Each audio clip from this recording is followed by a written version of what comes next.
Welcome to Real Nerds Podcast, unofficially the official podcast at Denver Comic Con. I am Ryan. Yes, I am back on the show after you guys had Zach Eastman fill in for me. Haha, funny story, now his head's stuck on a fucking pike in my front yard, so Zach Eastman will never be on the show again. What did you do to Zach? Yeah. I'm Zach Eastman. I'm the host of Real Nerds Podcast now. I make movies. Mwah. Speaking of Zach Eastman, we'll be at his new premiere of his new movie, July 31st, at the Castleman Bar, where you can see The Boy Who Stares, and also we'll have a live show there, July 31st, Castleman Bar in Aurora, Colorado. 8 p.m., I believe? 8 p.m., that is correct. And what? You missed the most important part. I'm going to tell you the most important part. Oh, good. Proceeds I just want to make sure benefit Aurora Rising. Yeah. And if you don't know what Aurora Rising is, please visit aurorarising.org. Aurora Rise. Or just Aurora Rise. Aurora Rise. It's been a long week. AuroraRise.org. Yeah. And there you can donate money that assists victims of the Aurora shooting, which is sadly coming up on its anniversary. Yeah. Went by fast. Or very, very slowly.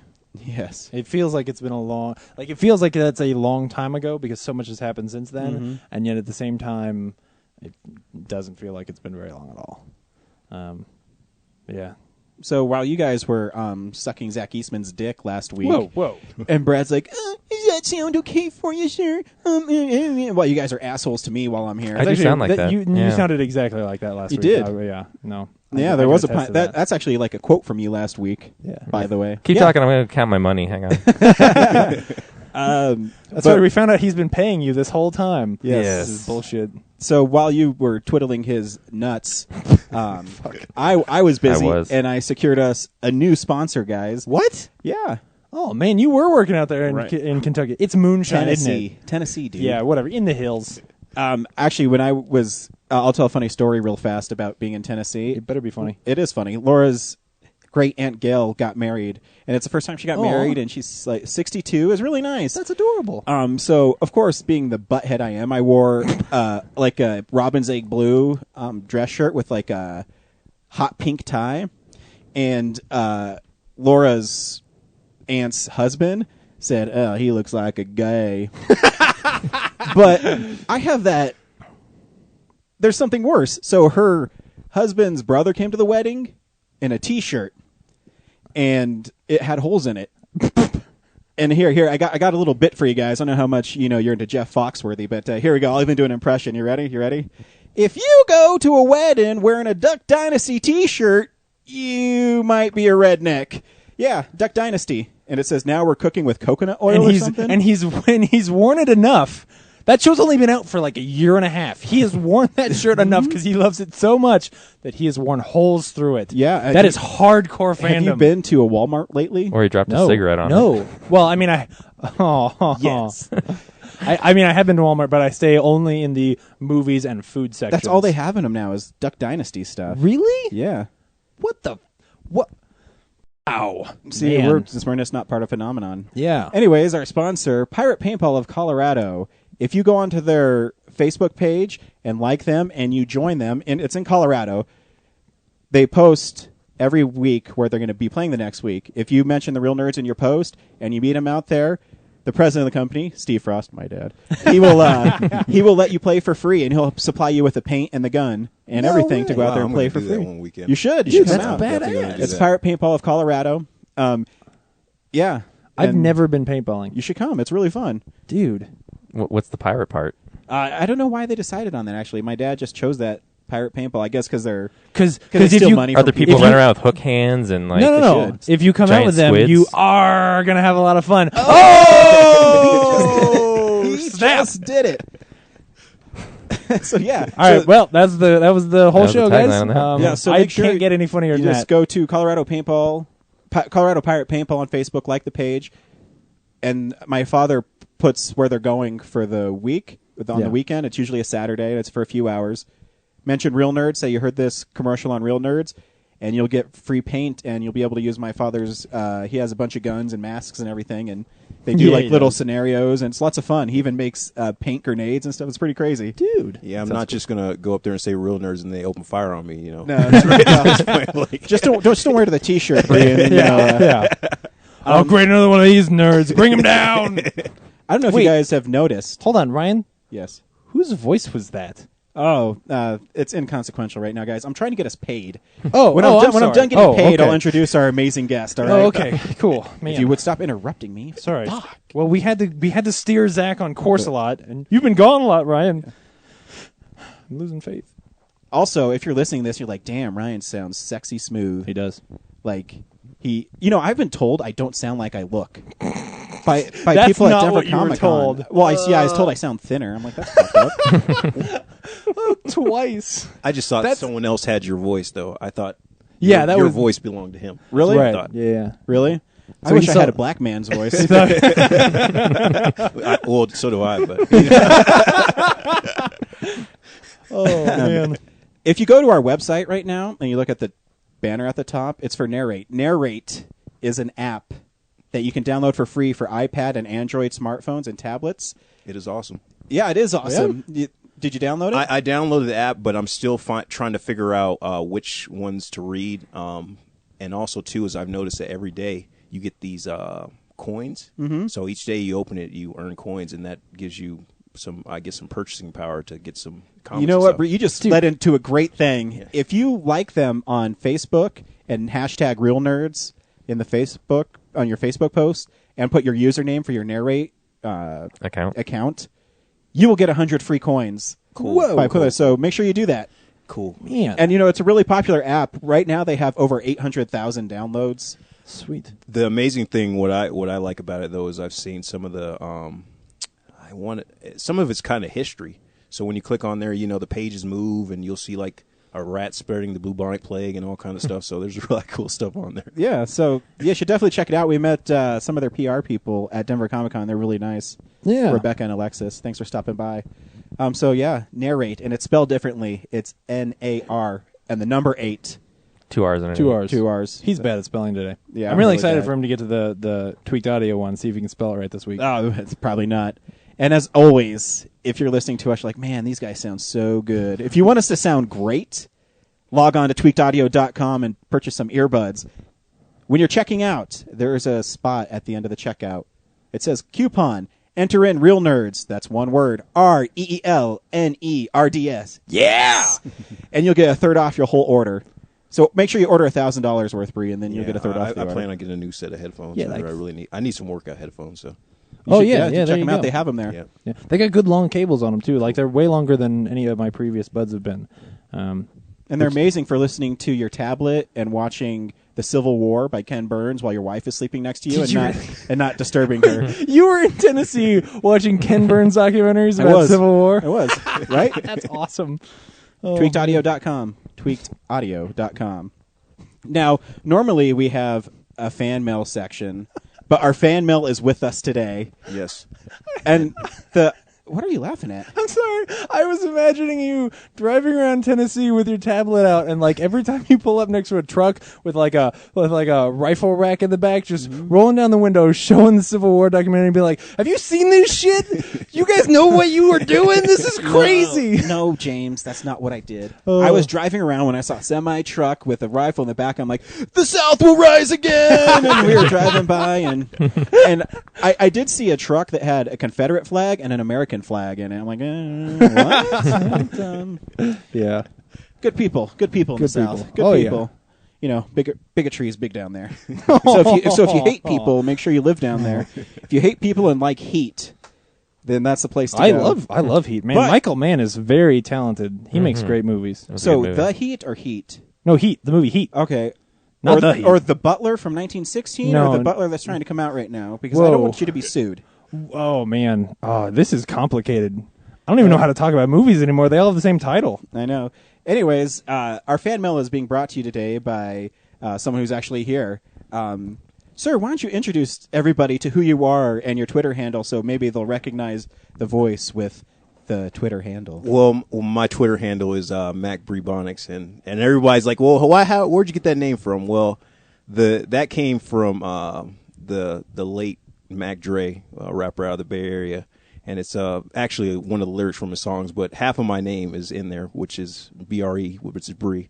So I use that as my Twitter handle. Very Sweet. cool, and we're so excited to finally get you on the show. Yep. You're our most prolific Twitterer. Yeah. Twitter? Tweeter. Tweeter. Yeah. Not tweaker. Tweeter. No. Oh man. Yeah. Yeah. With Twitter though, is like a lot of times you have only a certain amount of characters and stuff to put in there, so it's kind of hard. For a while before Twitter's kind of changing, but for a while I was leaving people audio comments initially using Twitlater. So that's how I got to reach out to a lot of people, and you just get, to me, when you talk to people, you get a better feel of who that person is. So yeah, we're really excited to have you on. Fortunately, here. I was able to meet you guys. No, it's awesome because it's always cool to have a face with. What's the picture on your Twitter handle, by the way? Well, the picture on my Twitter handle is just a photo I edited on my iPod Touch. It's a combination of Denzel Washington and Shaggy. So that's where I got my picture. Because when I met you for the first time, I'm like, man, he's a tall black man. He does not look anything like his picture. See, and we're really diversified now. Right. I mean, we're just reaching out to everybody. So how did you find us for the first time? Did you see us at a con, or you just searching for dumbasses and you found us on iTunes? Well, for a long time, I've really listened to a whole bunch of podcasts over the years, and I've always wanted to do my own podcast, but I was just like, man, if I can't do a show with other people, it just wouldn't make any sense. So I've just been a fan of podcasts. So I stumbled on you guys. I can't even remember how. Maybe it was when I saw you guys originally at Comic-Con, and then I started listening afterwards. I don't know, but just it seems to me though, just with the good podcasts, I somehow gravitate towards them and find them. It's not even really word of mouth, just getting out there and listening to a lot of stuff. And I use currently, before I was downloading a lot of stuff via iTunes, and now I just download a lot of stuff through Stitcher. Cool. Yeah, Stitcher makes it easy to find stuff. Yeah. And do you just download movie podcasts, or like what other topics do you usually gravitate towards? Whatever topics I'm interested in, like movies, comedy. I usually. Initially, back in the day, I used to look at the whatever ratings they had, but a lot of times now is I don't even trust the ratings. I just you like what you like. If you get it, just have a chance to listen to a show, and then you become a fan. Do you always listen, like when you try out a new show? Do you listen to the whole thing, or do a lot of them you kind of quit after a while? It all depends, because I think initially when podcasting first started, a lot of people would just come out and just try to be shocking, and a lot of shows, really, to me, is like you can't be shocking all the time because you kind of alienate, some of your fans or listeners or whatever. Yeah, Ryan.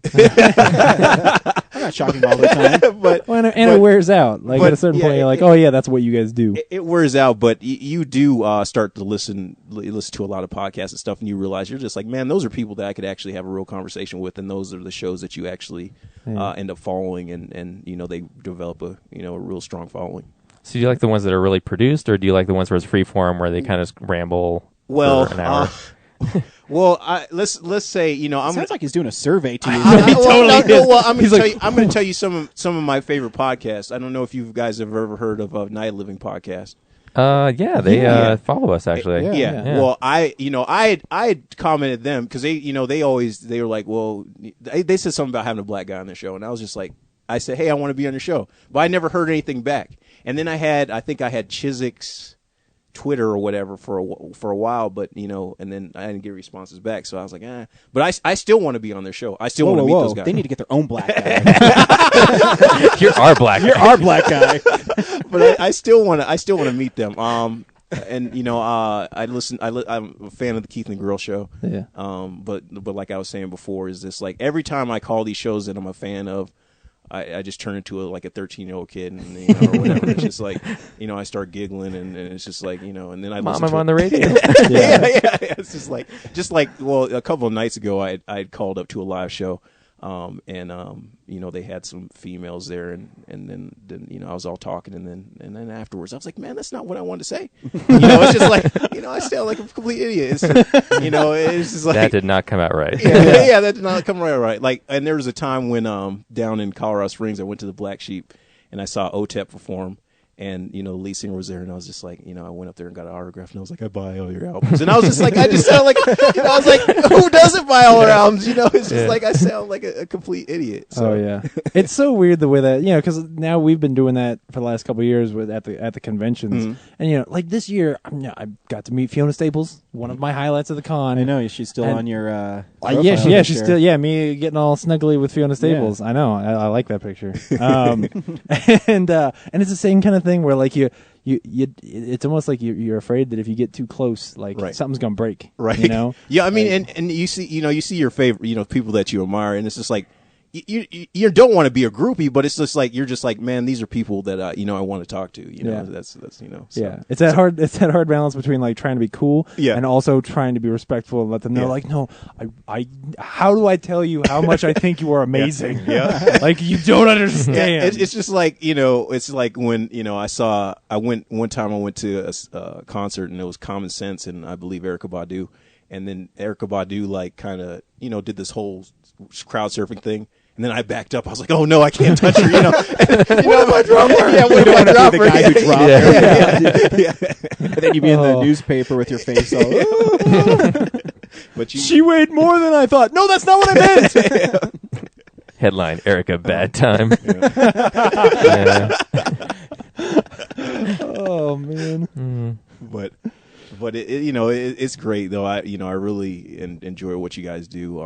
And a lot of times, I don't know about all the people out there listening, but a lot of times people try to listen to podcasts at work, and someone always comes and interrupts you. He's like, "Look, I can run a printer while I'm listening to a podcast." I'm like, your podcast is a little bit too loud, and and a lot of times, we want to listen to podcasts at work, and one of the complaints that my friend was saying is that, man, some podcasts you can't play at work because they cuss and stuff. Yeah. But that's why, like I said, some podcasts die out because, everyone's always, just trying to be shocking. Yeah. But other podcasts I also follow too, is I followed a lot of gaming podcasts.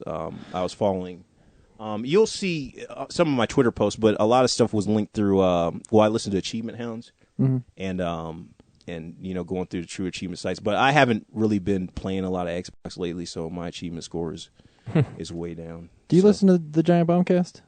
With the Giant Bombcast, I've watched some of their videos, but I have not watched. I haven't listened to their podcast. Oh, okay. There was one, I cannot remember the name of it, but there's one. I forgot if it was like IGN or something, but they were just hilarious because they just really told all the all the behind the scenes stuff about the gaming industry and stuff, and it just but I can't remember the name. Was it one? It wasn't One Up. I need to look back at my but yeah, that's cool. Yep. Thanks for stopping by, Brady. Yeah. I appreciate it. Yeah, we can't wait to get your take on stuff. Yep. Now that we're serious, I'm gonna relay a sad story. My grandmother passed away this week, and so I'm dedicating the show to my grandma Donna. And she's the one grandma, I've told the story many times, that she took us to Walgreens and they had a 99-cent movie area. And my brothers, I can't remember what they got, but it was probably like Teenage Mutant Ninja Turtles and some bullshit like or that. Some bullshit. Shut your mouth. Like three ninjas escaped to Mountain with Hulk Hogan or something. I don't know. But High Noon at Mega Mountain. Yeah. Duh. Three ninjas escaped to Mountain. I don't remember what it's called. It must have been the Spanish version. The one they sell in the Chinese black market. But I picked up Night of the Living Dead, and my Grandma Donna did not tell me she would not buy that for me. She bought it from me when I was 6, and it's still to this day my favorite horror movie. So the old school black and white one, right? Yeah, it's a great movie, and that's now in the public domain. It is. Yeah, and I've even got it on this. So good man. I've even got the soundboard on here. Very cool. So this one's for my Grandma Donna. Yeah. But thanks for stopping by, guys. Let's get the show started. Feed meal. But I want to thank everybody who liked us this week. Yeah, a whole lot of likes. Yeah, and Brad did a great job putting up a lot of interviews this week. I did. Yeah. Got a lot of likes out of them. Yeah. Yeah. And they're really good interviews, if I must Actually, say myself. I love the Patrick Sheridan one. I've listened to it twice. Oh, yeah. It's a very educational one. But the Cougar Littlefield one I posted today, and one of his friends commented that she was Google searching best podcasts of 2013, and I did it myself. We come up second to I forget what, but hold on. We are going to Google our. I've never Googled myself. Yeah. I should. I'm probably on it like sex offender. Fact checking, always the best part of podcasts. Okay, all right. If I Google best podcast of 2013, yep. you're saying the second thing should have us on it? The second thing is realnerdspodcast.com. No, it's not. No? No. Is it on the page at all? No. The first things are like podcast awards, iTunes. Oh, that was the first one. This is really enthralling for everybody. Why don't you tell them what movie we saw this week? So Yeah. what we do, if you've never listened to Real Nerds Podcast, every week we go see a new movie. This week we saw Pacific Rim. Make sure you stay tuned to the end. We save that for the end so we don't spoil the movie for you. We also talk about movies we watched over the week, movie news, box office performance, what's coming out. I don't know what he's doing. No, Anyways, No, you I'm keep just- going. I'm just looking. We're just staring at Google trying to figure out why it doesn't love us more. and then we also do a comic capitalize book. the first letters. I don't have a comic book this week. Do you have one for me, James? If not, I can pull one out of my By the time we get there, I'll have one. Yeah. Sweet. Because if you don't, I do have one. If you don't have one, No. Go ahead. cool. I got one. I mean, not now, but later. But yeah, when- it just hit me while I was thinking, do I have one? I do. And then we talk about the movie Pacific Rim. Thanks everybody for listening. And yeah, so this is what we've been watching this week. I just had a great idea. Okay, so no, that doesn't happen on Google, but we'll just fucking say that it does. So yeah, I was going to yeah, tell look you, at no that. one can see. If you who's Google listening. us, Yeah. if you Google best podcast ever, I swear it Leonard's happened. Podcast. I swear it happened. Yeah, And Brad's not a liar. Yeah. I never lie on this show. He might be a fucker, Ever. but he's not a liar. Hey. Anyways, it's since I'm back, we're going back to how I do things. The better way. Yeah. No, yeah.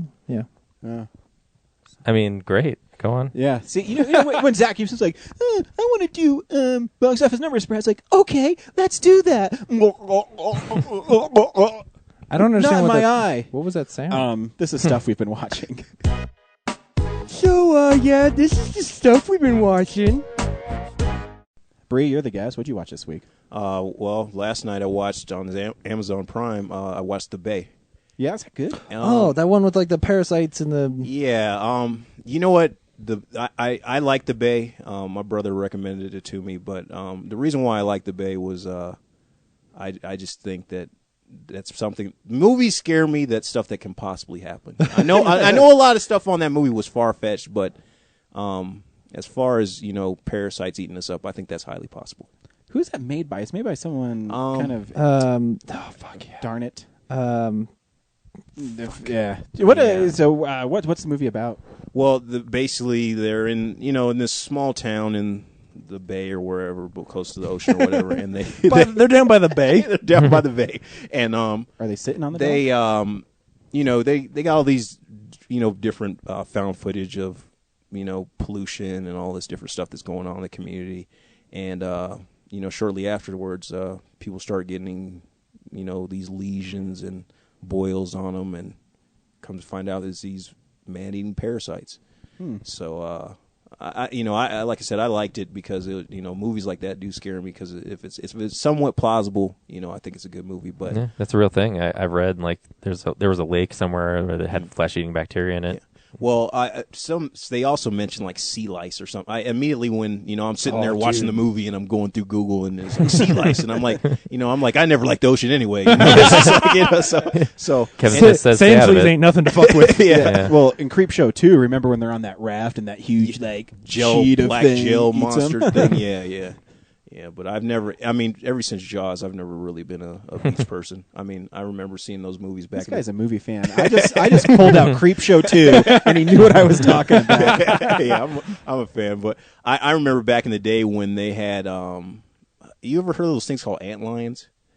And they show them and they kind of like build like holes, and ants like walk by them, but the way they design the sand, or the way the ant lion makes the sand, the ants like slide down and they get eaten by the ant lions. Well, there was some movie a long time ago where there was some things like that, but they were huge and they're on the beach, and all those old beach piranha movies and Jaws stuff just made me, you know, I'm not a fan of the water, and I can't swim either. So, you know, so Really? Yeah, that's I not. cannot swim. You're going in the reserves. Like, you're going to have to learn, right? Oh yeah. Does the Navy Well, know that I'm you going to can't tell you. swim? I'm going to tell you. My experience with swimming is that if Stay on the boat. if I would have learned properly how to swim at a young age, I probably would be okay. But when I was a kid, I got thrown in the pool, Yeah. and that freaked me out. So, you know, even into my older age, I remember being at my cousin's house, and you know, my grandfather's like, "Oh no, well, I'm in the pool," and then I slip into the deep end, and my grandfather's like, "Boy, you better get that boy." And I'm like, I think I'm moving, but I'm not. You know, I'm just like, my brother's like, "You were at the bottom of the pool like a mannequin," and I'm like, I'm just inhaling water. So instead of helping you, they're just like, hey, look at him. He looks like a mannequin down there. I think what's his name is scared of water too. I think Michael Jordan had some bad experiences with water as a kid. But you know, if you as a kid, if you learn how to swim, you know, without getting thrown in a pool, then you know you'll be You're straight. probably okay. I mean, and military trains the same way. They throw you in the pool, and when you start drowning, someone pulls you out. So that's that's not, that's a good way to learn. Yeah. So it really is just like, okay, kid, just stay on the boat. Whatever you do, don't fall in the water because you are lost. Yeah. Just wear a life vest the whole time. No, you just stay away from the water. But That's funny because my fear is completely the opposite. The last time I was on a sailboat, it was one of those ones where, like, you know, the wind picks up and the whole boat leans over, and I'm leaning forward so the boat doesn't tip, and my brother's leaning back because he's like, well, this is cool. I can, like, almost hit the water with my back. And they're assuring me that the boat doesn't flip over. And my fear wasn't of falling into the water and drowning. My fear was that if I fall in and the boat flips over and I get wet, it's going to ruin my day. It's going to take so much time out of my vacation. Like, it's just the inconvenience that is the problem. That's why I don't like drowning. So you like the Bay? yes, I like the Bay. I like the movie The Bay, but I do not like the ocean and real life being around water. I mean, I don't really have a fear of the water, but because I went surfing before, but yes, I like the Bay. And something else I watched. I've been watching a lot of Defiance. Oh, yeah. Is it good? Defiant, you know what? I say the show is good, but the show is also, has some cheesy stuff. Yeah. I think some of the aliens on there look like, I want to say they look like Benjamin Franklin to me. That pasty, like, white color. They're just like that. I forgot what race they're called, but they just look like a race of Benjamin Franklin people. It's just like, I don't. Oh, no, greatest description. I want to watch that show now. The Benjis are invading. The Benjis. With their lightning powers. Oh, another movie I just watched was The Wraith with Charlie Sheen. The Wraith? Yeah, I don't. I've never straight to DVD. It's straight to Amazon right now. But the Wraith is starring Charlie Sheen, and there's when you go back and look at those old movies, you realize there's so many actors in them. But the Wraith is starring Charlie Sheen, and it's about this. It's about a race car kind of. That's from outer space, and that's all I'm going to say. What? So, The Wraith is a race car from outer space. Yeah, it's just like a, during that time frame, it looks like it looks like a car with a kit put on it. But I don't want to give away all the spoilers, but it's definitely a movie worth watching. And then other than that, what else did I watch? I gotta regain my train of thought. But earlier on today, I was reminiscing about all the old movies where animals were attacking people. Like, have you ever seen the movie Food of the Gods, or movies with all the giant rats and rodents and worms and all that stuff? So I was reminiscing about that stuff earlier on today. I'm sure you can type that in Amazon and something will come up. Animals eating people. Faces of Death. Or just go to Google and type in "best animals eating people of 2013." Yeah, I'm sure YouTube's the number one station for that. Actually, the second best thing comes up: Real Nerds Podcast. Yeah. Oh, that's awesome. Oh, Barry Levinson, by the way. That's who directed The Bay, which is really weird. That is a weird Oh, one. yeah. Yeah. Man of the Year and The Bay by Barry Levinson. And toys. Man of the Year. I know. Shitty movie. Sphere. Shitty movie. Actually, Sphere is pretty close. Rain Man and Great The movie. Bay. Great movie. Cool. Yeah, I'm gonna cut this short in a little bit because I don't want to steal the whole show. But with The Bay, one of the most disturbing things that happened in there was I hate seeing babies in movies. Oh shit! No, Because- don't keep talking. Well, the baby, because I always feel like I'm like the baby can't defend himself. Get him out of there, and you see them, all walking around with the baby, and you're just like, you just feel like, you're like, at least these people can run, but the baby can't do anything. That thing is gonna crawl on him. It's just like, have you ever seen Kung Pao Enter the Fist? Oh. That baby could defend itself. right. Babies in movies, just dead weight. Yeah. I mean, like even like they haven't done it in any of the zombie movies, but I don't know if you've ever read that. There's that one comic and dang it, what's it? It's not World War Z. But anyway, it's like a robot, and I think there's a baby inside of it. And I'm like, you know what? That's what I would do is like if there was a zombie outbreak, I'd put a baby inside a mech, and that's how the baby would survive. And I'd be like, I would do something to sacrifice myself, and I'd be the last minute. I'd throw the baby in the mech, and then he'd grow up and repopulate the world and stuff. But, Bree, the baby saver, this summer. He's actually a mad scientist because as soon as zombies attack, he's just stealing babies and throwing them into robots. Everyone's like, we can take care of our own babies. People are running. Please stop. Give me your baby. I will save it for you. Run for your own lives. You guys can't protect us. I got Thank robots. you, mystery man. We'll totally trust you with our child during this hectic event. Oh, man. No, but the people always seem irresponsible with their babies, though. I mean, in these movies, that's Baby doesn't get eaten by parasites, does it? There was a scene where the baby was in the car seat and the baby was the parasite was near the baby. The fact my brain just said the baby is the parasite. I'm sorry. Oh man, yeah, it's actually just it's a horrible like analog for teen pregnancy. The whole movie is just about if you get pregnant, parasites will eat you from the inside. Yeah. Don't go in the bay. And every time when you watch movies like The Bay and you see those people jump in the water and something starts tearing them up, the only thing you could think of is they're getting bit in the nuts, or that's going up. That just going up that chick's cooter right now. You're just always just like that's all you can think of. Moon River. These parasites are eating my asshole. It's the worst thing ever. No, it's like should have farted when I jumped in. It's like Piranha 3D where you actually have to watch that part happen. Yes. And you're like, oh no. Yes. Oh, they're making all of my fears come true. Yep. So there's a horror movie series called Feast. Have any of you ever seen it? No. Yeah. Well, The Feast by Wes Craven? No. Something different. A long time ago, Ben Affleck and Matt Damon had this Project Greenlight. Greenlight. Greenlight on ABC. Oh, and the guy yeah. who No, it won was it made a HBO. movie called was on HBO. I think so. Anyways, it was on a TV, and so the person that won was this guy who made this horror movie called Feast, which was these monsters that would just kill people. In the second one, there's a baby that's stuck in a car, and these monsters are trying to get at it, and this dude jumps down, and he grabs the baby, and he starts running, and then he throws the baby, so the monsters go run and eat the baby so he can get away. Are you kidding? No, that's a real part in No. Feast 2. Feast 2. Make sure you check it out. No, Wow. in the Feast, in the first movie, it's not where because I saw a movie called Feast, and it's where the guy, the monster was chasing after him, and basically his dick got slammed in the door, and it came off, and then one guy had like spit some stuff in his face, and there's maggots all in his eyes. That's not I the don't think Feast. it's the same one. Okay. I don't. I think that's the I haven't Wes seen the Craven first one. one. Okay. In a while, the first one it has like a bunch of like characters in it. It's like the cowboy, and he'll have his vital stats come up. And Does it kind of have a Dusk Till Dawn kind of Yeah. setting? Okay. Yeah, I think we're talking about the same movie. Okay. I don't remember the first one. I haven't yeah. seen it in years. Okay. I should probably watch it. Well, in the second one, a baby gets eaten. Yeah. Okay. I'm so glad I'm not into horror Sacrificed. movies right now. Oh man, And you know what? Still has room for seconds. In fact, I think Feast is that the 2's tagline? I think Feast 2's subtitle is Sloppy Seconds. Oh, Yeah, okay, we are talking about the same movie. Cool. Nice.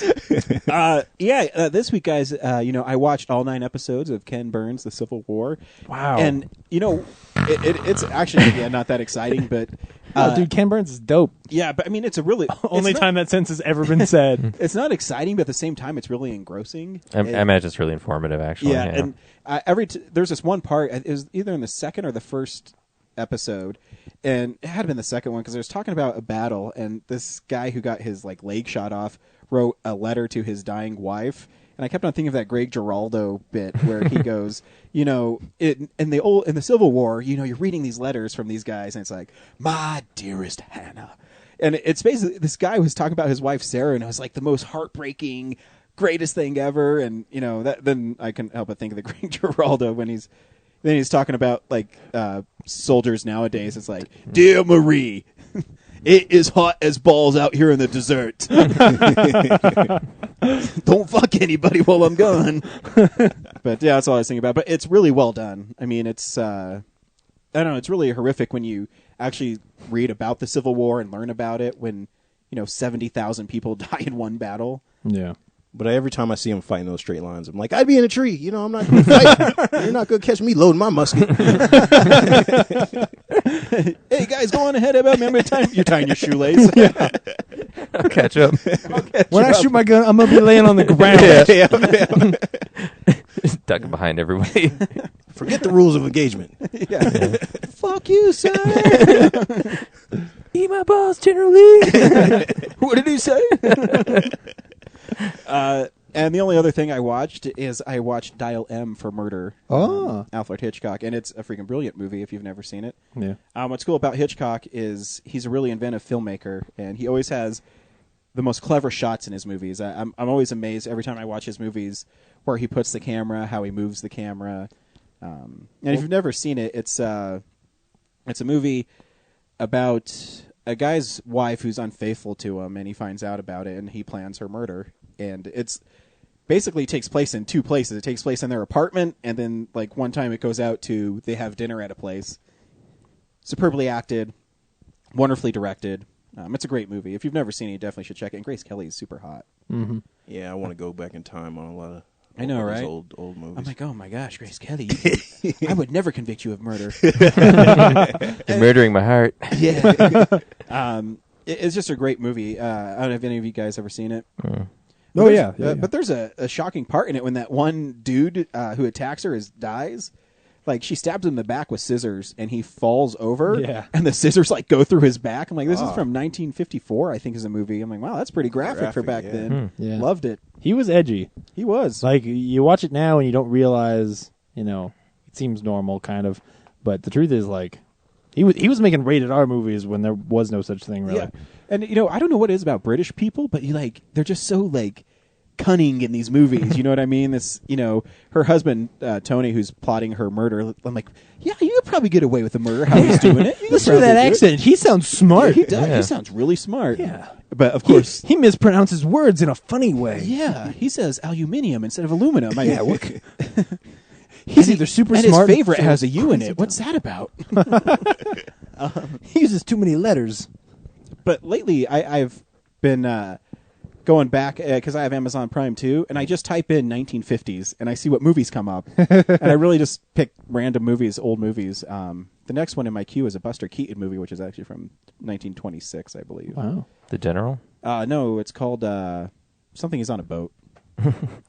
I'm on a boat. Buster Keaton's I'm on a boat. He's riding a dolphin and shit, So yeah, if you've never watched Dial M for Murder, it's a great movie. I mean, it's the first time I've seen it, and because I knew it was a popular Hitchcock movie, but I mean, I love Rear Window, I love Vertigo, and North by Northwest. So I don't know why I never saw Dial M for Murder. Yeah, because it's definitely like if you're somebody who is getting into Hitchcock, it's one of those top few. Oh, you yeah. know?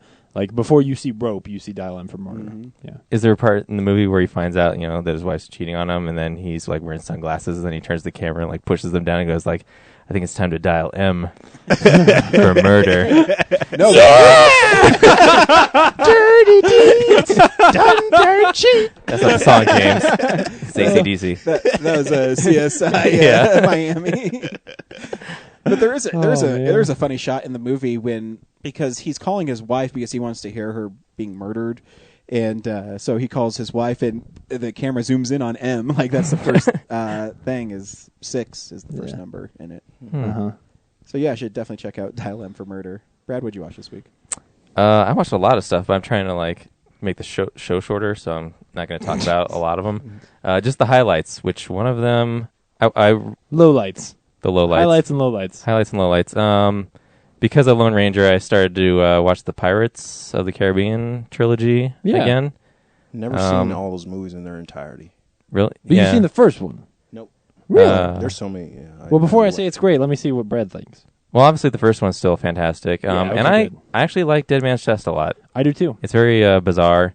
But it definitely, as it gets towards the end, it starts to like get disjointed and fractured and Yeah. go off on tangents. And then at World's End, I'm having a trouble to actually like. I put it on before I go to bed, and I don't make it through over Yeah. and over again. I think the So- climax is stunning in that movie, though. Yeah, it's over the top and cool. I think that Yeah. movie starts brilliantly. That movie, Yeah, it starts out great, but let us not forget that's a Disney movie. Starts with them hanging a child. I know that's Like, exactly what I thought when I saw it. Hardcore. Like they let this Like- go through. Yeah, Yeah. right. Like and a super popular franchise at the time, like Yeah. making money hand over fist, and it starts like, hey, what if we had this kid go out on stage, he sings a little song, and then they hang him by his neck? Yep. What? Oh, And it's this is a crazy. Disney movie? Yeah. Yeah. Oh, it's ridiculous. But it. The pirate movies are dark. yeah, Yeah. yeah, they are. Yeah, yeah. But I at think it's all World's that End, Caligula stuff that really just waters that movie down. Caligula stuff. You know, the girl who's in love with, or the woman who's in love with Davy Jones. She's Caligula. She gets tall at the end. Oh, for no see, I haven't reason. seen the movie since it came out in theaters, Yeah. so Well, like I've when you owned it forever. But when you stay awake through it, man, Caligula will drive you insane. yeah, I remember being there. I just didn't remember her name. Yeah. But yeah, I remember just watching the movie and like this all boils down to like Davy Jones and her like just being upset with each other. Yeah, it's a bunch of Great. bullshit. Yeah.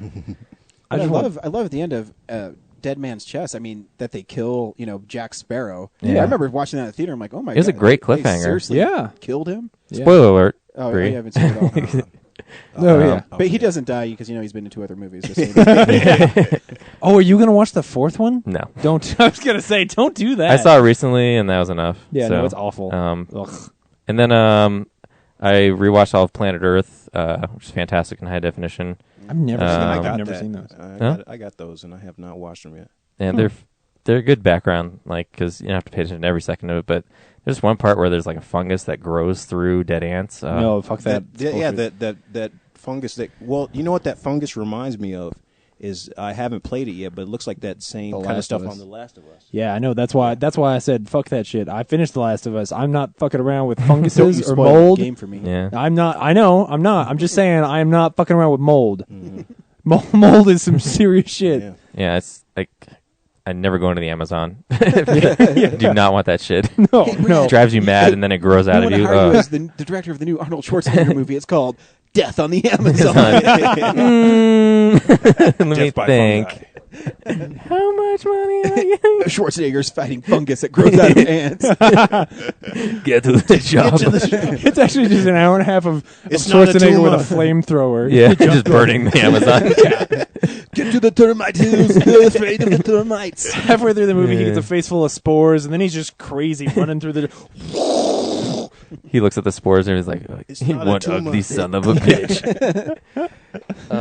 So yeah, and then the main thing I watched was I caught a screening of Maniac, the Oh, yeah. remake With Elijah with Wood. Elijah one. Wood.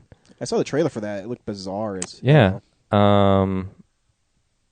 It is weird. I would say I didn't enjoy it because, like, on the one hand, it's very 80s like. Like, I haven't seen the original, so but I'll I let you could. borrow it. I have it on Blu-ray. Oh, you have it? Yeah. Yeah. Like, there's a synth soundtrack to it. And like the Los Angeles they create is like very. It seems like it from a bygone era Yeah. of the So, 80s. Like like, it has the just 80s style vibe, and yeah, tone of especially it is because of the cool. music. Hey, Brad, is it the point of view is like camera at his eyes? 'Cause Yeah, that's is what I that in the got- original? No, because that's what I got from the trailer. Like, Yeah, it was like that's the point weird of part view. because most of the I'd say 80% of the movie, like you're seeing the story through Elijah Wood's eyes. Like What? it's like a found footage thing. Like that weird movie you liked a couple of years ago? What? The druggy, like, trippy movie? Enter the Void. Yeah, I guess. Yeah. Like that? But not druggy and trippy. Okay. But the weird part in combination with that is like his dialogue over it. It just sounds like he's not really there. Oh. Which I guess for the character's kind of crazy. He has to take medicine to keep like the voices in his head from like Making him kill people. make him kill people. But it just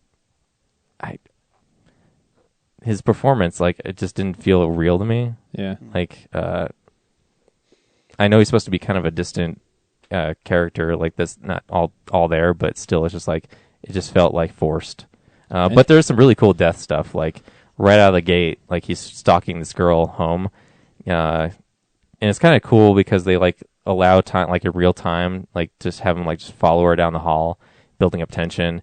And then, like, he'll hide in the shadows as other people move through the building, and then he'll come around and, like, surprise her. And then, like, her face is like, who are you? And then just, like, this big old Bowie knife just goes right through her chin. And you can see it through her teeth and then, like, into her skull. And, like, her eyes kind of roll the side of it. And, like, I'm looking for practical effects and CGI, and it's like neither one of those things are cueing me to any of it. Yeah, some like, of those older movies you look at and you're just like, I think someone just got killed. I think I just watched a snuff movie. Yeah, it was pretty convincing. McCrory's actually dead. Yeah. Yeah, but then that's like the rest of the movie is like that goes from one kill to the next.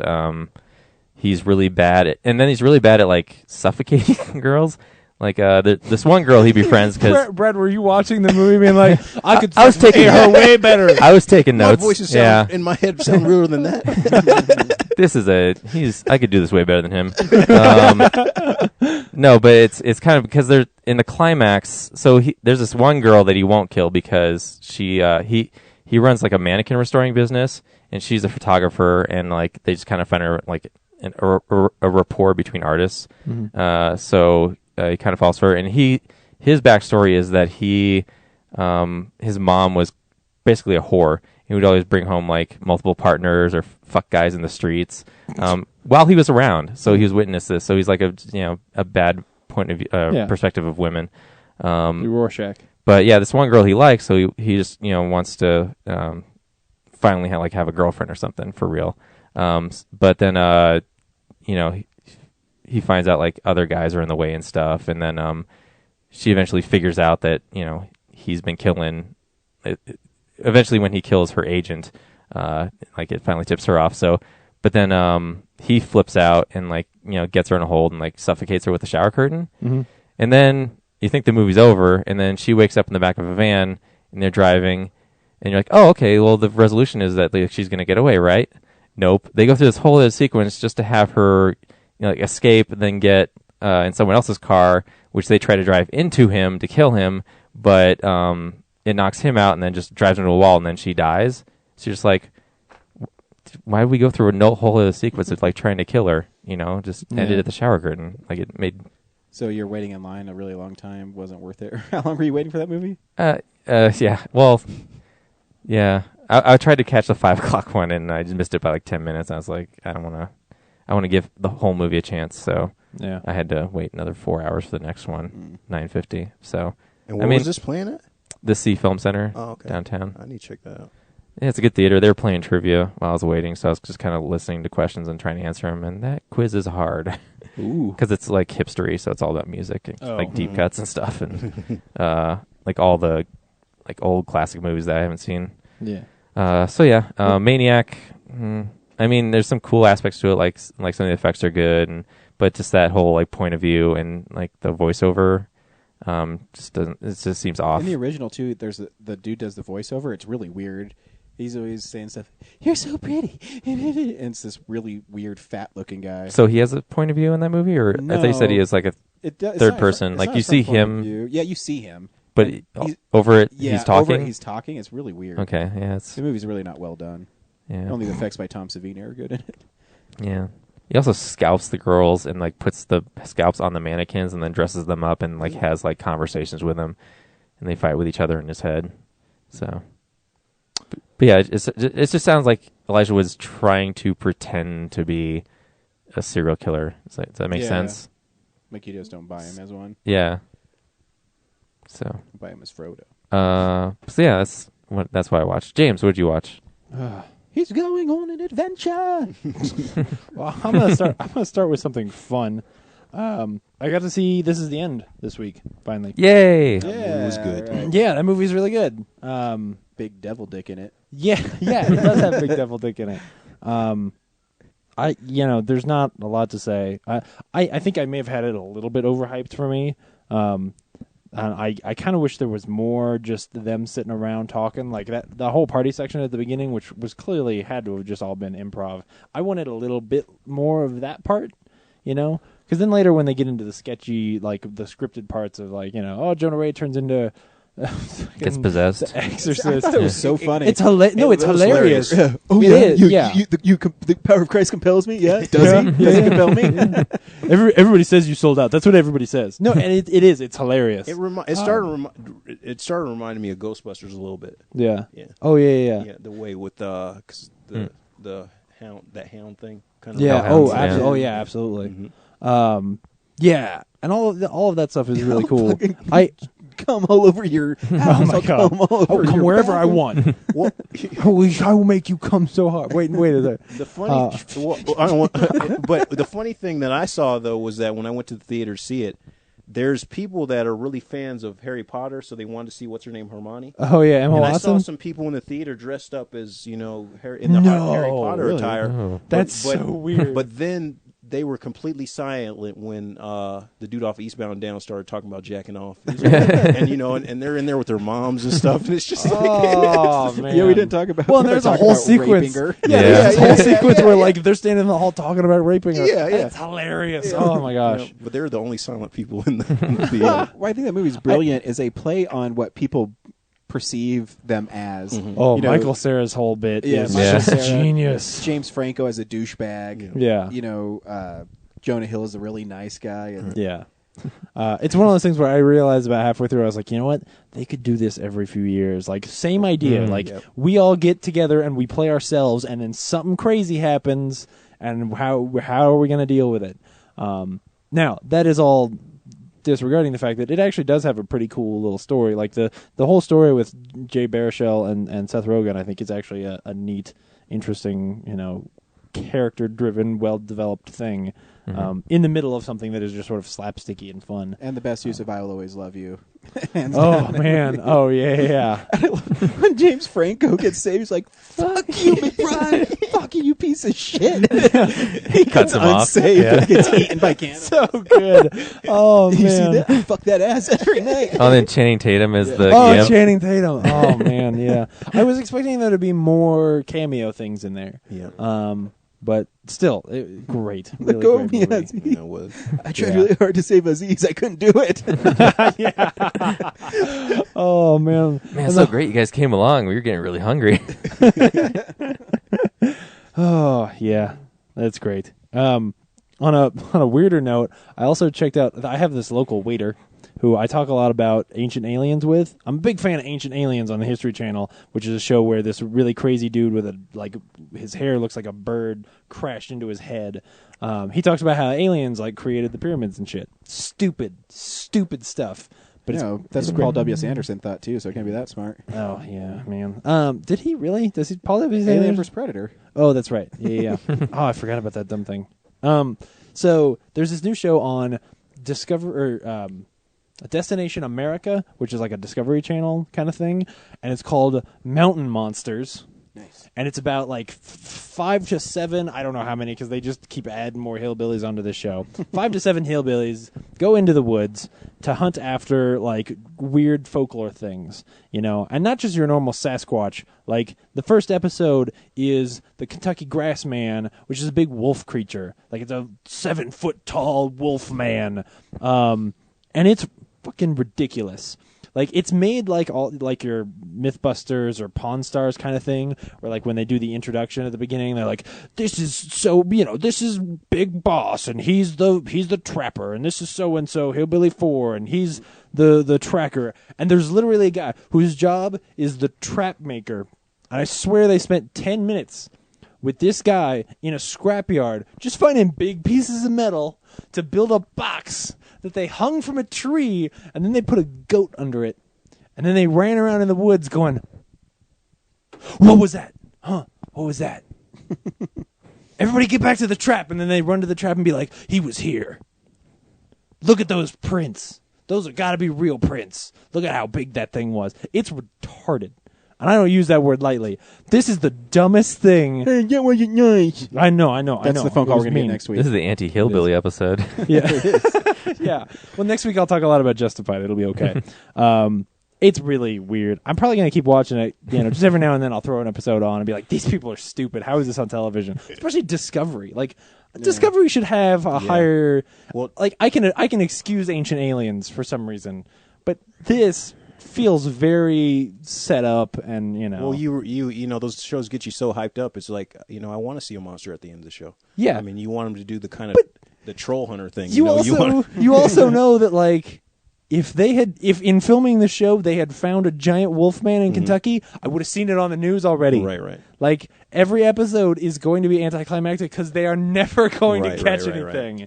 The grass man of Kentucky exists. You just don't believe. Yeah. I mean, who killed this guy? A tall grass man?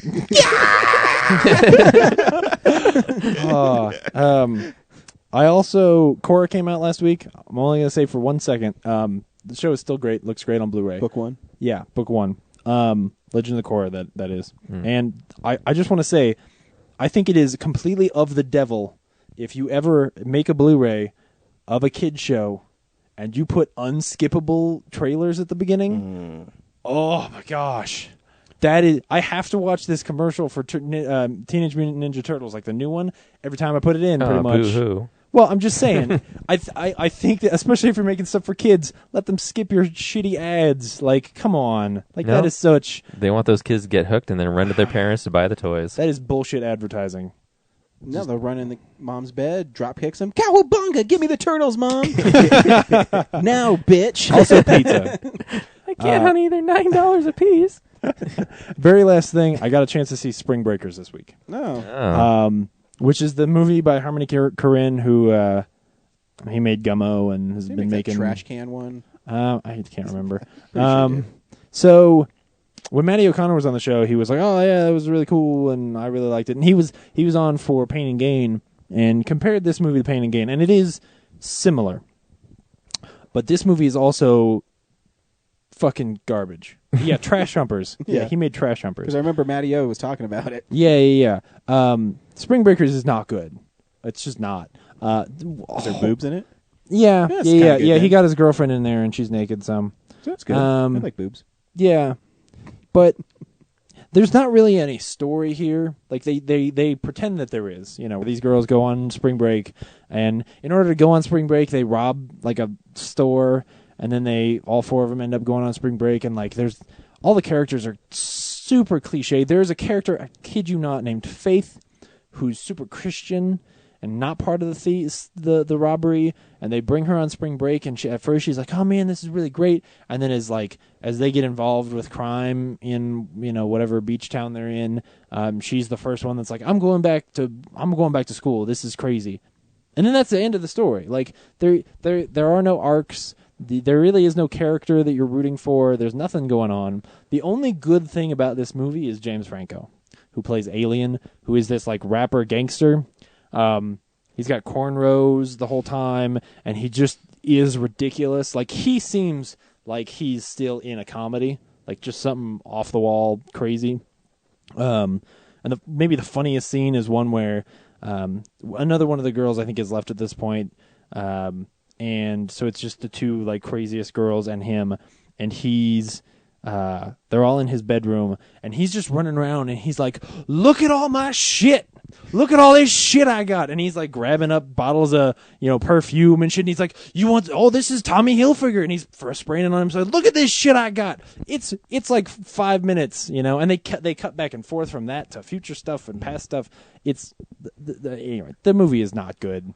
A whole lot of repeated dialogue, and I don't mean like they say the same things multiple times. I mean like, in case you forgot that there might be themes or things going on in this movie because there's not enough plot, they'll like reuse dialogue audio from before and lay it over this thing and just repeat it like 6 times as if like, oh, okay, if we say it enough, it'll mean something. And it's just never really funny, except for the "look at all my shit." That was pretty hilarious. But It sounds like he's playing that rapper Riff Raff. Have you ever seen that dude Riff Raff? No. If you look him up, you'll laugh. You will laugh. It definitely not as good as Pain and Gain. Pain and Gain really tells. Pain and Gain is artfully made by comparison, especially in the way that like Pain and Gain starts off and you think you're rooting for these guys, and near the end you realize like, wait a second, these guys are horrible people. Like, these characters just start off being bad people, and you never really like them or care about them, and then by the end they kill some people, and you're like, okay, I don't know what the point was.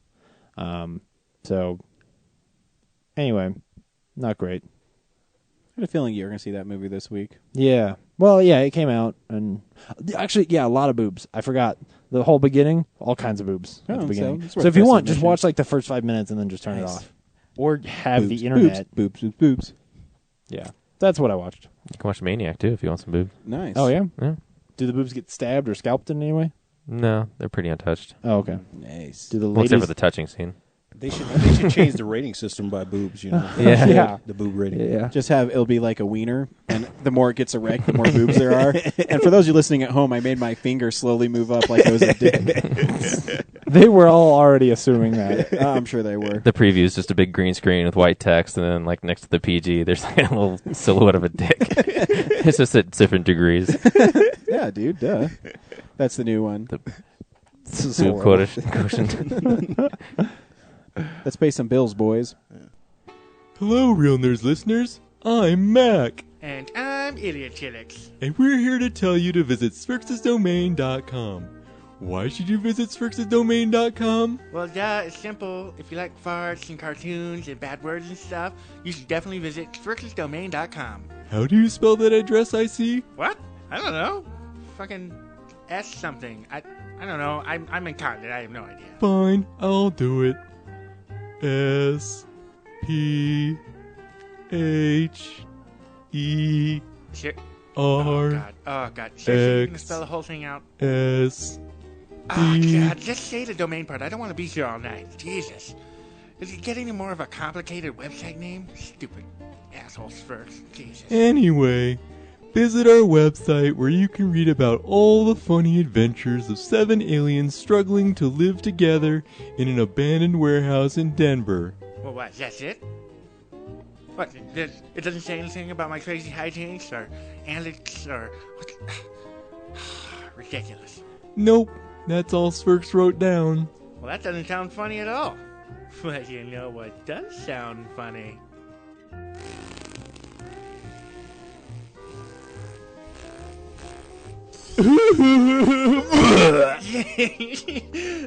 Gross. Oh man, I'm hungry God. again. Oh, it's so disgusting. Oh. Spherx is gonna be pissed when he sees what you did to his office. Hey, what are you guys doing in my office? It smells like puke and farts in here. Go to SpherxDomain.com. Bye! SpherxesDomain.com. For barbecue that can't be beat, try Birdman Barbecue Sauce.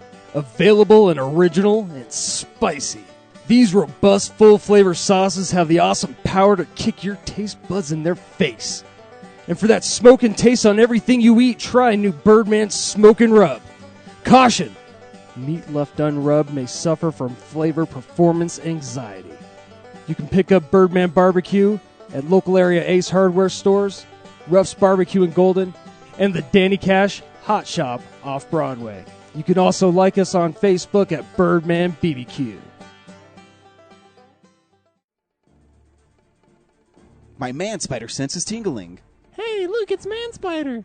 How's it going, true believers? When I'm swinging through Colorado and I need comic books, I head to Arvada, Colorado, to Colorado Coins, Cards, and Comics. Oh no, the teal troll is attacking me. My son's in danger. Will no one help him? Oh no, it's Man Spider. Colorado Coins, Cards, and Comics, the whips the competition with great deals on back issues, 50% off, hold slot, 20% off list price. You want sports memorabilia? They got that too. Where are you going, Man Spider? The teal troll still has my son. Here's web in your eye. Oh no, I'm bested by Man Spider again. So visit 6700 Wadsworth Boulevard in Arvada, Colorado, and tell them the Real Nerd sent you.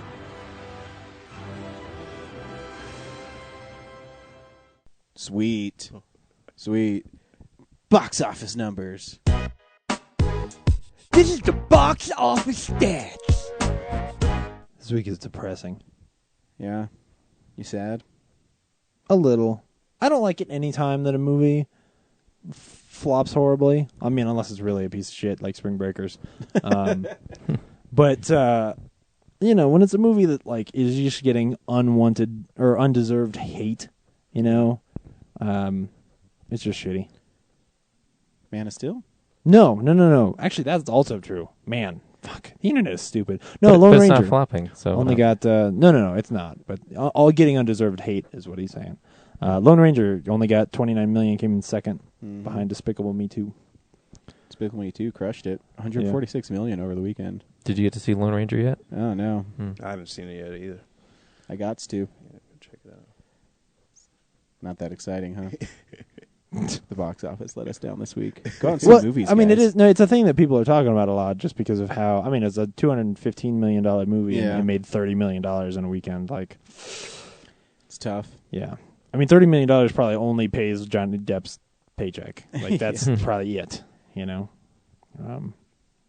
that was a big risk. Pretty sure that means that next year, Disney's going to shut down. They can't keep doing this. I know. It's not like they have all the money. They did release Iron Man 3 this year. Yeah, maybe $billion. Maybe Disney will pull through. You're right. You're like, me. If they're really lucky, Saving Mr. Banks that'll be the sleeper hit of the year. I like that trailer. I do too, man. Great. They got Monsters University too. Yeah, so. making lots of money. Oh, you're right. Okay, maybe Disney will be okay. Yeah, you're right. And they got Avengers from last year. Oh, they're that's fine. right. Yeah, they're probably still fine. writing off of that Avengers money. Maybe they'll bring Cinderella out of the vault. Maybe Mickey Mouse's ears are a little limp this year, guys, because of all the hard times happening at Disney Company. No. Yeah, Come on, Blue, don't you want to play fetch, boy?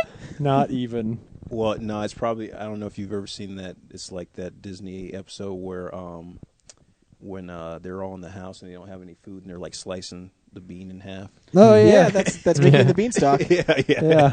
It's a great episode. They're hurting like that. If you want to download a sweet app, you can download. It's called Mickey Video, and it's just a bunch of Mickey Mouse cartoons. Huh. It's free. Have you seen those new ones they've been doing? Yeah, they're With great. The new animation style? Yeah. I haven't seen them. They're awesome. Check them You out. should Where are It's they? called Mickey Video. They has them all on there. Oh, really? Oh, cool. Yeah, no, I'll check that out. It's free. And they have those ones. They have a bunch of old ones on there, too. And when you download it, if you put Real Nerds into the promo code, do you get a third off your order? No, you get an extra bonus Mickey cartoon. Oh, good. Mickey goes to the movies. The only one I've seen is the one Minnie has like a bagel shop and she needs like a baguette, and they're in France. So Mickey like drives around Paris trying to like get her another baguette, and it's just like he's running into stuff Yeah, and like that's riding great. over things, and it's like motorbike. A And whole episode just about Mickey trying to get They his have baguette. three other ones to on there. There's one called Yodelberg, where Minnie is at the top of this mountain and she's yodeling, and Mickey comes out. He's like, yodeling. It's really cute. And my favorite one actually is him and Donald are walking on a boardwalk, and they go into they're meeting up Daisy and Minnie, and they want to get lunch, so they go into a little diner that Goofy's flipping hot dogs and hamburgers in.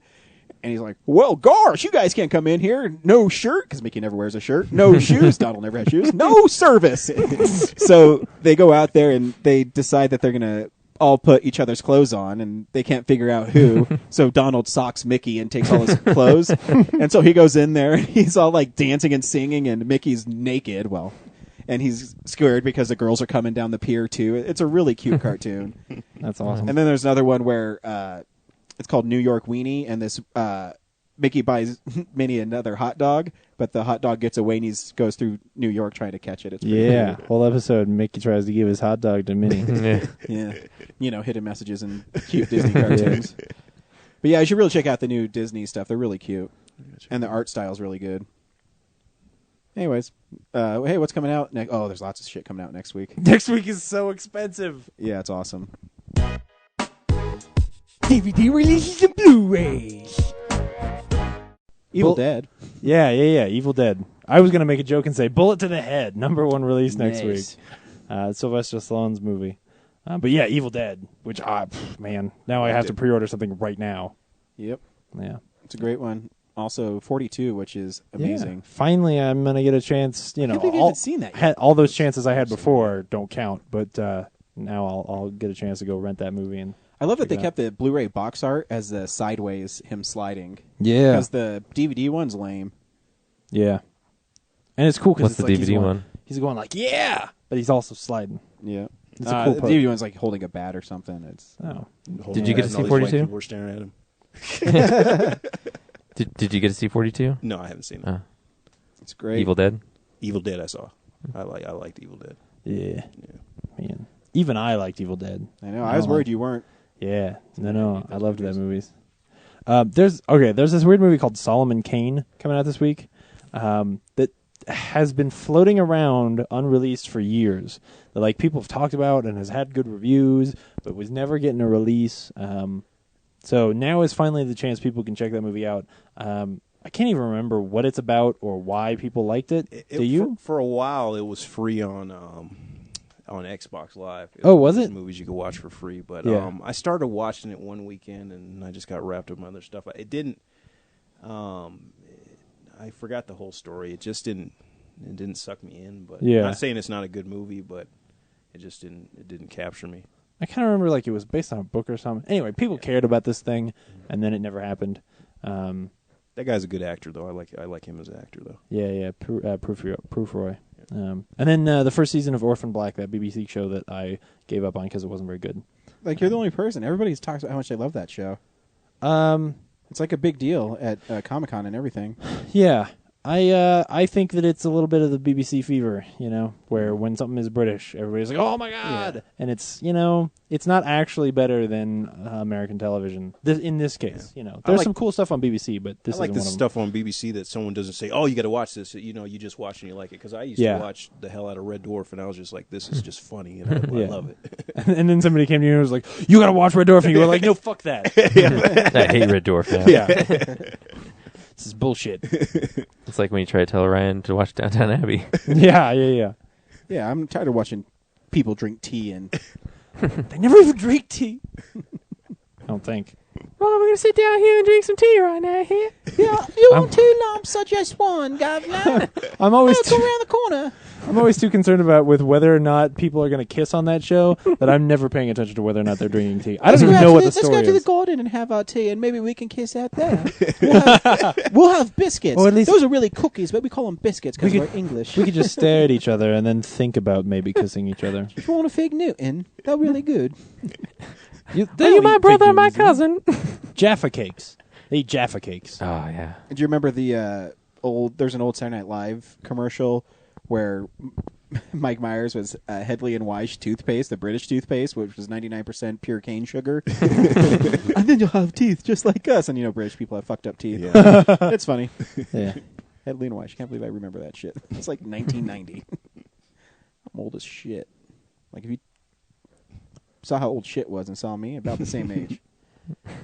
Dinosaur shit. Yep.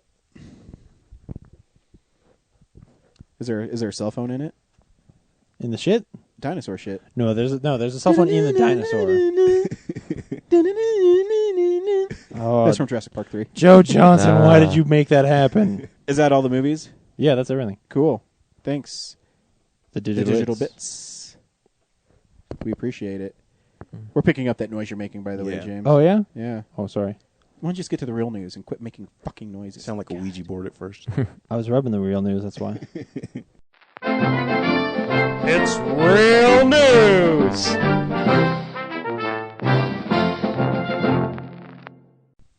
So, Brad, you're a big fan of those new Spider-Man movies, right? You like those? You mean Ryan? Yeah. Yeah, sorry, Ryan. He's looking at me calling me Brad. I know. Yeah. Fuck. I'm off. I'm off today. It's one Yeah, step yeah. closer Well, to he being the wants- host of the show. He wants Spider-Man to be gay now. I know. I read that. Did you see that? I can't believe that. That's so scandalous. Yeah. You man. don't think Spider-Man could be gay? He could be. Yeah. But he's too busy porking Mary Jane and Gwen Stacy. Yeah. He's had to fit in a porking. Yeah, if they made a movie where he started having sex with Michael Jordan, that'd be pretty crazy. No, he's Michael B. Jordan. Yeah. Nobody get crazy here. It'd be you could do it. Yeah, it doesn't matter. Here's my problem with it. If they made gays? Wow, James. no, if they make the You're a movie homophobe? about like if the whole point of the movie is like this time Spider-Man's gay, then it's not a very good movie. No, I agree. right. You know, There's then no it's point. then it's Brokeback Mountain with Spider-Man, and I'm like, But that's the thing with Spider-Man can be anybody. That's why he Right. wears that costume. He can be black, white, purple, green, yellow. A Doesn't girl. matter. It could be a girl. like an 8-year-old girl. Well, probably not, but could he be a dog or an animal? he'd be Spider Dog. Yeah, Did you see those awesome photos of Electro though? yeah, I like looks it. Great. I like it. Yeah, I know my new Entertainment Weekly came in the mail today. Yeah. Looks great. Who's Yeah. playing Electro? Jamie Foxx. Okay. Yeah. Well, maybe those. I got to look at the photos again because the photos I saw, he looked like a what are those? Like a. Okay, that's different. Yeah. That's different. It's cool. Like on the side, you can see his ears are all burnt up and everything. Yeah, and on one side he's got like a electrical thing like Yeah. plugged into his neck. He looks very superhero movie-ish. Like like what a superhero in the mid 90s, like that kind of superhero movie looks like. I think that's cool. He I looks like like the idea that it's going back to that sort of comic booky style. he looks No. like one of those fire guys from Iron Man 3. Or Mr. Freeze. Always turned on. Yeah, Mr. Oh yeah, yeah. Like he's got the glowing yeah. stuff inside him. Yeah. yeah.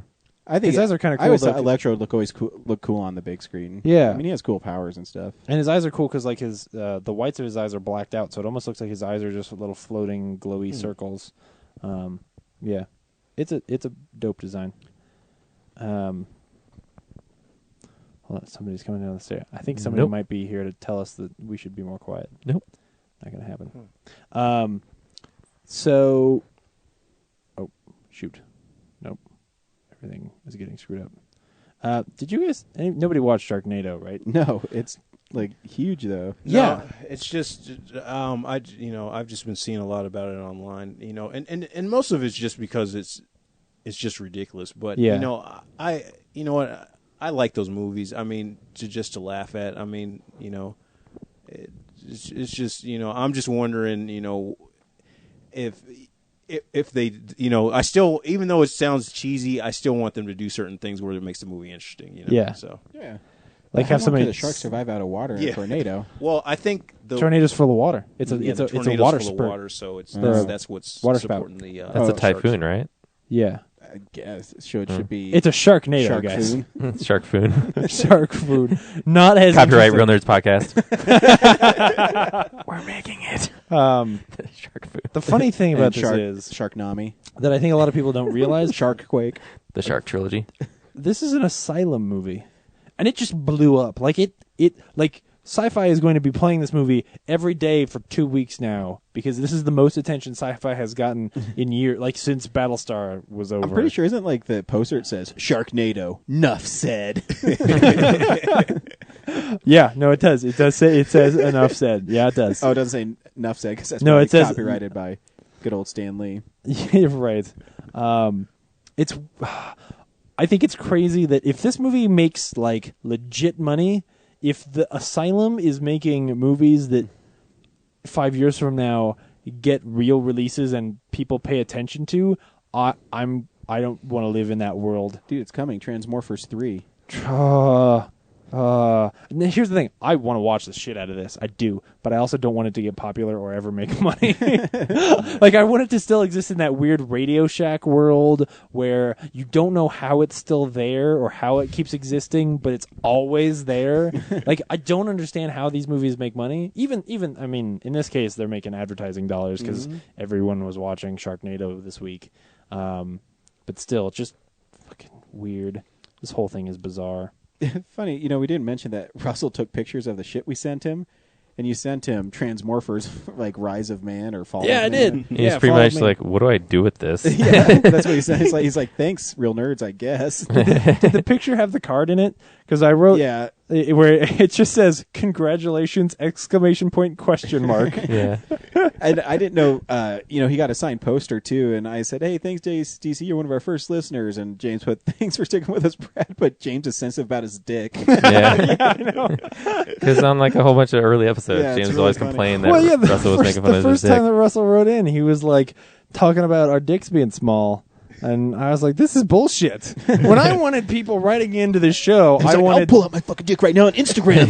Yeah. I'll show you guys. Filters. Yeah. Yeah. No, he wrote me later saying like, I'm probably never gonna watch this. So I wrote him back like, you know what? You can throw it in the trash. You can trade Yeah. it in, get money back, or you can burn it. I don't know, whatever.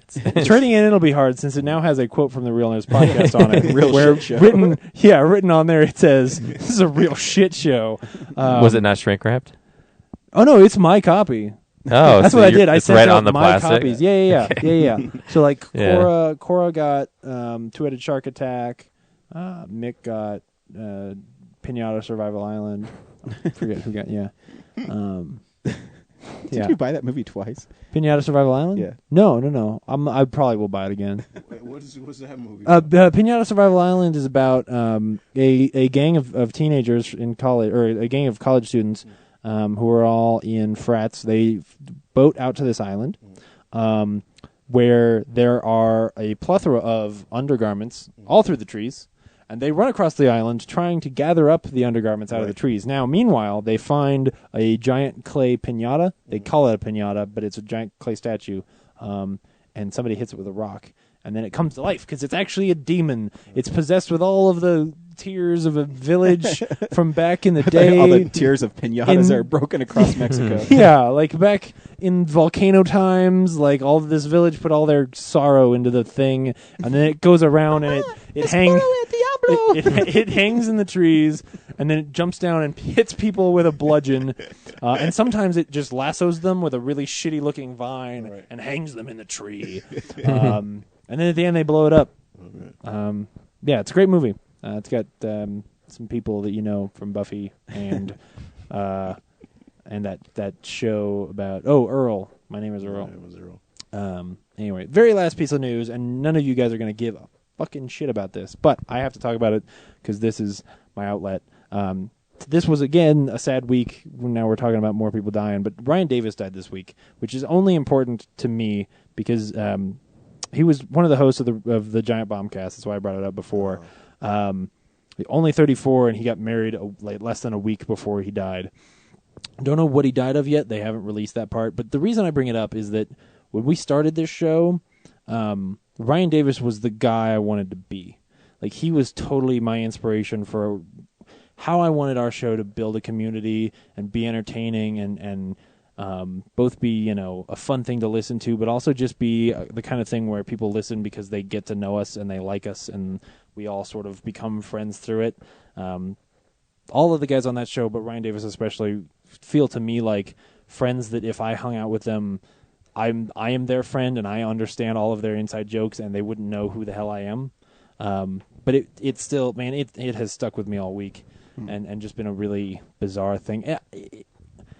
It brings into a very bizarre light what we do and how I don't think our stuff is important to anybody, but like he was one of the number one trending things on Twitter Monday in the world, just because when people found out like the internet, at least in the gaming community, blew up and everybody was talking about this thing. And I just felt like I would be remiss if I didn't throw that out there. Was he the main host? Kind of. They're like he and Jeff Gerstmann are probably the two main people. Are really the two main people on that show. And I would say that if Jeff Gerstmann is the brains of the show, then Ryan Davis was the heart. He was sort of the one that was keeping things going, and he would be the one who would interject and be like, "All right, now we're going to do emails," because they do so many bunny trails. I mean, it's 3 hours long. So he was sort of the one that was running it. I will say that on episodes that he wasn't there, they felt less interesting, and they felt like off weeks. So it's like gonna. when I'm gone. Yeah, no. I mean, straight up, I'm not even. That's what I was around. getting at. Like, yeah, like hypothetically, what if like Ryan kicked the bucket? Do you think we'd do Real Nerds without him? Oh, thank you. Our guest is like, no. James Kiss and Brad ass. are like, You could do it, but I wouldn't fucking listen. Yeah, they just black out my picture on our T-shirt. yeah, with a Sharpie. yeah. Well, I keep thinking you guys are doing that same thing. Well, I don't want to give it away. No. Spoiler, but you guys are doing the same kind of thing with the brain melding like they did in the movie. You guys are both in the. You guys are in the mech. Yeah, and if one arm goes down, Yeah, there's right. only one person in the world that can. Yeah. So person. when you're gone, we don't recast him. If- we just If Brad Real Nerds is died, done. it would be done because Ryan and I wouldn't take the time to learn how. How do you it. put this on the internet? It's just fucking bullshit. What are all these passwords? Yeah. If I died, you could totally keep going. Nope. Nah. Really? No, if one of us. I mean, this is horrible to talk about. If one of us died, No, I would not do that. Have you podcast. seen Ryan and I talk back and forth to each other? It's like Ryan might as well talk to a wall. Yeah, but you could get Cora in here. Well, there's always room for females on the show, regardless of who's dead or not. My doorbell's gonna ring tonight, Yeah. and Brad's gonna be there with a Bowie knife, wham, right in the Yeah. chin. Cora, Call Cora up right away. I I really have to tell you this. Could could you move from Durango and be on the show all the time? Yeah. I'll get you a job at Sam's Club, and you'll be really I'm still not happy. getting over the fact that you guys are thinking about it, and he's like, "No, it'd be horrible without him on the show." No, Brad and I- James are like, No. We could dress Here's up a the dog. thing. I don't. Well, no, it's a weird thing because at some level you kind of want to go like, no, man, he would want us to keep going. Like we built Yeah. all this stuff, Right, and you wouldn't yeah. want it to end. But for the survivors, that's not an easy thing. Yeah. You know. I agree. It's Giant Bombcast is different because there's like 5 guys on that show. Like they can totally keep going. And they even on Twitter like made a comment. They're like, no, there's no way we're gonna stop. But yeah, it would be different. You know, when there's only 3 of us. That would be hard. Everybody's an important cog in the clock, What kind of clocks you got cogs in them. dude. Like Big Ben, we're like the biggest. They're like gears. We're like one of the best podcasts of 2013. I don't know if you've done a Google search. Cogs are made out of stone. Or at least in my brain they are. No. Anyway, that's news. Hey, I read comic books. This is what I read this week.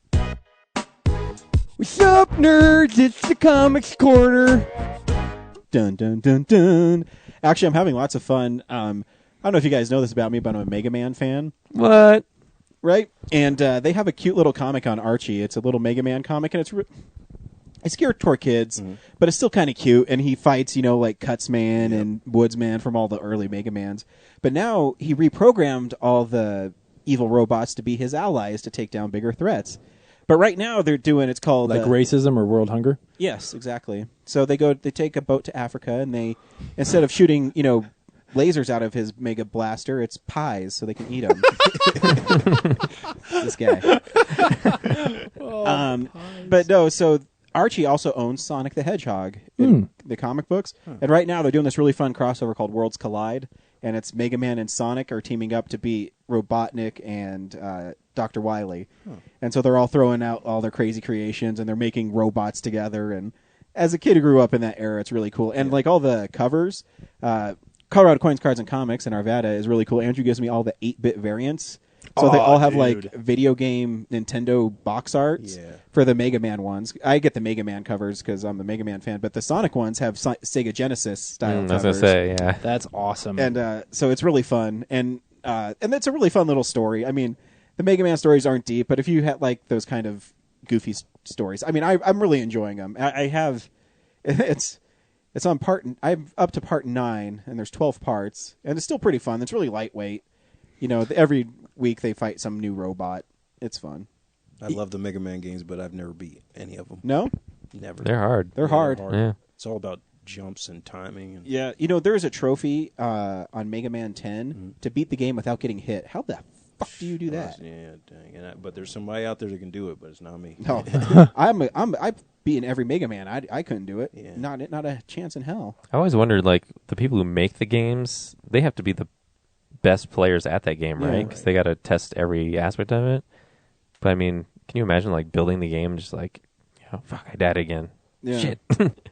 No, I mean the Mega Man games. You have to find each boss's weakness. Each level has usually a part where you have to use another power to beat it. Right. And you have to it's through trial and error, Yep. and they're really hard. Yep. Especially when you get to Dr. Wily's castles, because then you'll fight these huge robots, and maybe you'll have to use the here's a Mega Man tip for you guys. Mega Man 2. You have to fight a flying dragon, and everyone uses his Mega Buster because it takes down some energy. Don't use that. Use the boomerang attack because it takes off like a quarter of his energy every time he gets hit. So you have to hit him 4 times. Yep. Mega Yeah. Man fact laid on the line. Here's the one thing that the video game makers have that the regular players don't, is that at least they know that trick, so they know they know whether or not they're doing it right. The worst fucking thing about hard games like that is when you're playing it and you're like, this has got to be the way I've got to do this, and you're just throwing yourself against the wall the whole time, and you don't realize there's like a fucking invisible shelf that you can jump on that lets you twirl backwards and kill the zombie in the back of the head. Well, if you Like- take dust and throw it across the invisible barrier, maybe you can see it and walk across. Last Crusade man. reference, guys. Last Crusade. So yeah, you Yeah. should pick out. You might not be able to get the variant covers. Every place I've gone, I haven't seen them. I don't think there's very many of them, but those issues sell out. I mean, Yeah. every time I'm at Coins Cards, I don't see the Mega Mans. Maybe 1 or 2 issues of each issue. Yeah. And maybe because they don't order very many of them, but It must be popular because I think it's on Mega Man's on like 32 issues. Even if you're not into it for the nostalgia, would it be like just a good kids book? Yeah, it's a great kids book. I mean, Cool. because there's even the first arc is Mega Man learning that there's a scene that I actually almost cried reading a Mega Man comic. He's fighting Woodsman, and he's so mad that Woodsman's beat him. He takes his blaster and shoots him in the face with it, and he realizes, he starts crying, and he goes to Dr. Light, and he's like, "What am I doing? I can't believe I did that." And Dr. Light says, "Yeah, just because you have all this power doesn't mean you have to use it." And it's a really sad thing, and he gives up being Mega Man, and then Dr. Light gets kidnapped, and he realizes that he can use his powers for good, and it's a cute little story. And I mean, I loved it. Being a Mega Man fan, you should check it. I think you get the first trade for like $7. I'll check it out. Definitely. I feel like somehow Ryan turned that into talking about Spider-Man. No, Like he was real close. Yeah, but His lines. it sounds like Spider-Man. no, but you shouldn't shoot Woodman in the face. Even though he deserves it, right, guys? Yeah. He's a big oak tree. He didn't deserve a shot in the face. So this week we saw Pacific Rim. Bree, should people go see Pacific Rim? Yes, they should go see Pacific Rim. My thing though was the reason why I like Pacific Rim. It just reminded me of a bunch of stuff from my childhood. Godzilla movies, King Kong movies, the whole Voltron thing, the Rock'em Sock'em Robots thing is just watch the movie, you just get a whole bunch of memories. And also they had the little Japanese up in there, so that reminds me of my time being in Japan. So I liked it, a lot of it. Very cool, James. Somebody asked me last week, like, what movie from this year I'd seen that really blew me away that I immediately wanted to go see again. And I was racking my brain about it. Like, there were little movies like Mud or, other little dramas, indie movies that I had seen that I was like, oh, man, that was really good and stuck with me. But even the Iron Mans that I enjoyed, I was like, oh, okay, it was good. It was fun. This is the first one that feels that way. This is the first one that feels really special. So yeah, absolutely, I think people should go see this movie. It is fun from beginning to end, and sure, people are going to pick things apart about this movie. I'm sure because the internet fucking sucks, but it's great. This movie is so great. This is a movie I'll definitely probably see a second time by going with someone that hasn't seen it. Yeah, and this will be a definite movie that probably once it comes out on Blu-ray, I'll end up getting in and watch with my grandfather. So yeah, very cool. So. Brad? Oh, he hates the movie. I can see it in his eyes. No, I was gonna say, like, I know I sound like a broken record, but if you're a Neon Genesis Evangelion fan, like, I know there's a lot of Japanese robot movies, or franchises, but there are like subtle details that are just homages to that series that just the whole time I was just like, I wish this was that. Like, why can't this just be that? Why do we have to create a whole new thing? But that being said, this movie is still a lot of fun and badass to watch. There's some clunky, goofy dialogue, and some forced, like, overly, like, triumphant stuff. But it's still fun. So I'd say it's worth a watch. He's like the Jay Baruchel of our show. He's like, you're like, what the fuck? You're like, hey man, I really like that movie. It was okay. I'm gonna go get some cigarettes. Yeah, yeah, it was pretty fun. You guys, we'll talk about more after. You were making fun of it at the end. Yeah, well, because there's some silly parts in it, but yeah. Here's a trailer for it. Boom. That wasn't the trailer. That was me making a sound. Yeah, I got that. We always thought alien life would come from the stars. But it came from deep beneath the Pacific. What the hell is going on? The first kaiju made land in San Francisco. The second attack hit Manila. And then the third one hit Cabo. And then we learned this was not going to stop. In order to fight monsters, we created monsters of our own. We needed a new weapon. The Jaeger program was born.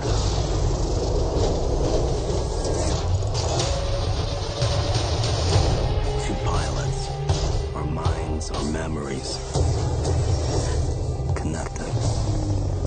And man and machine become one.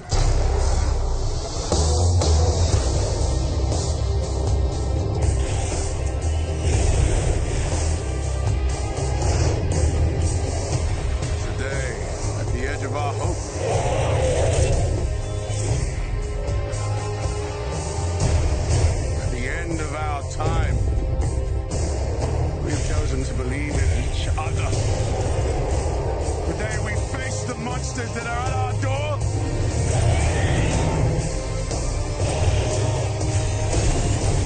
Today we are canceling the apocalypse.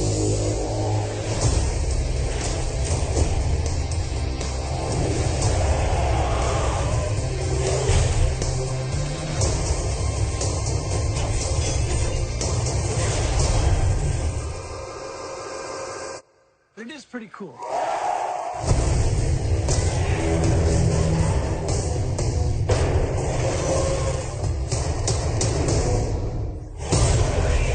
Pacific Rim.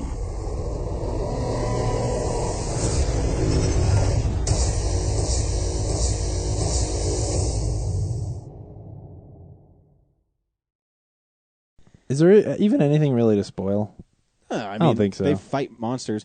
Yeah. I mean, the premise of the movie is, actually I was shocked that it started with what was their names? Kaijus? Kaijus.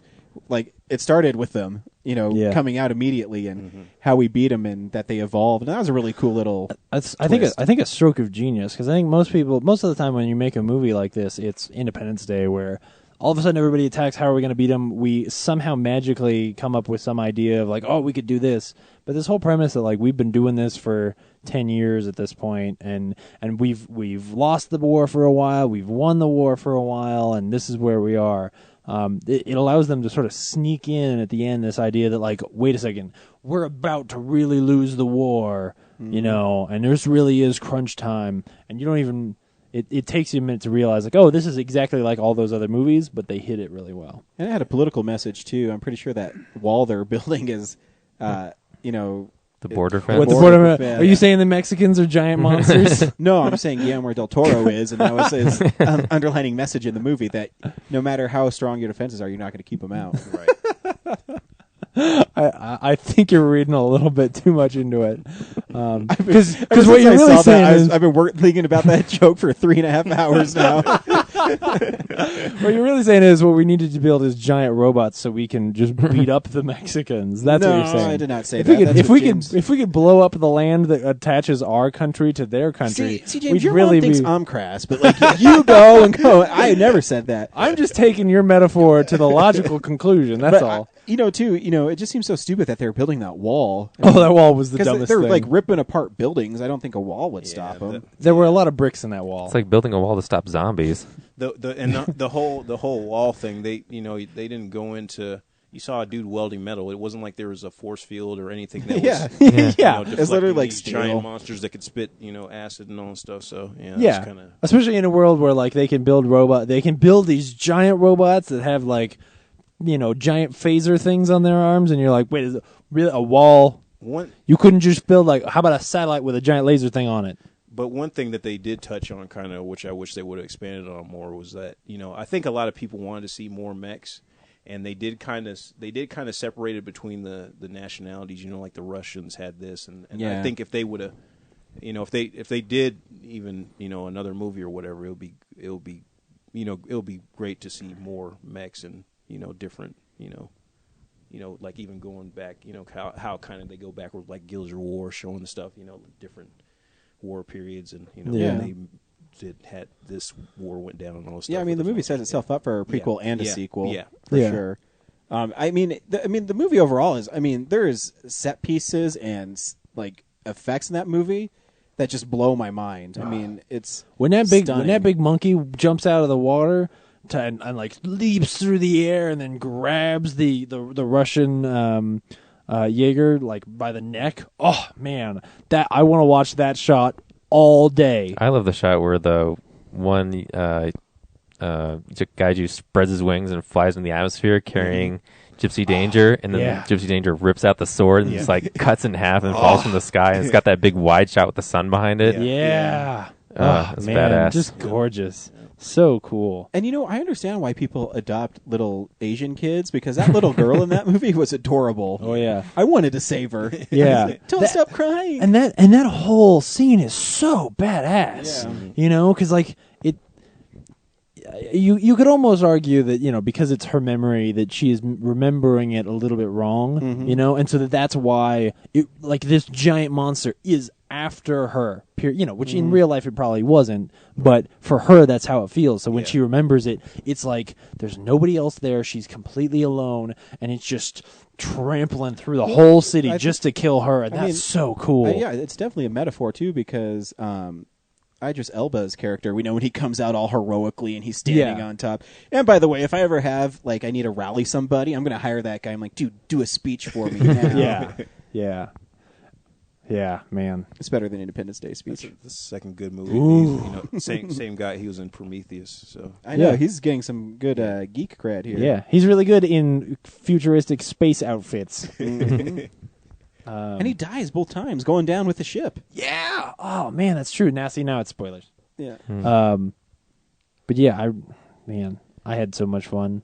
And I actually liked those characters. Why is it raining all the time though? Same reason it's raining all the time in Godzilla, because the CG is not very good. They need to black it out.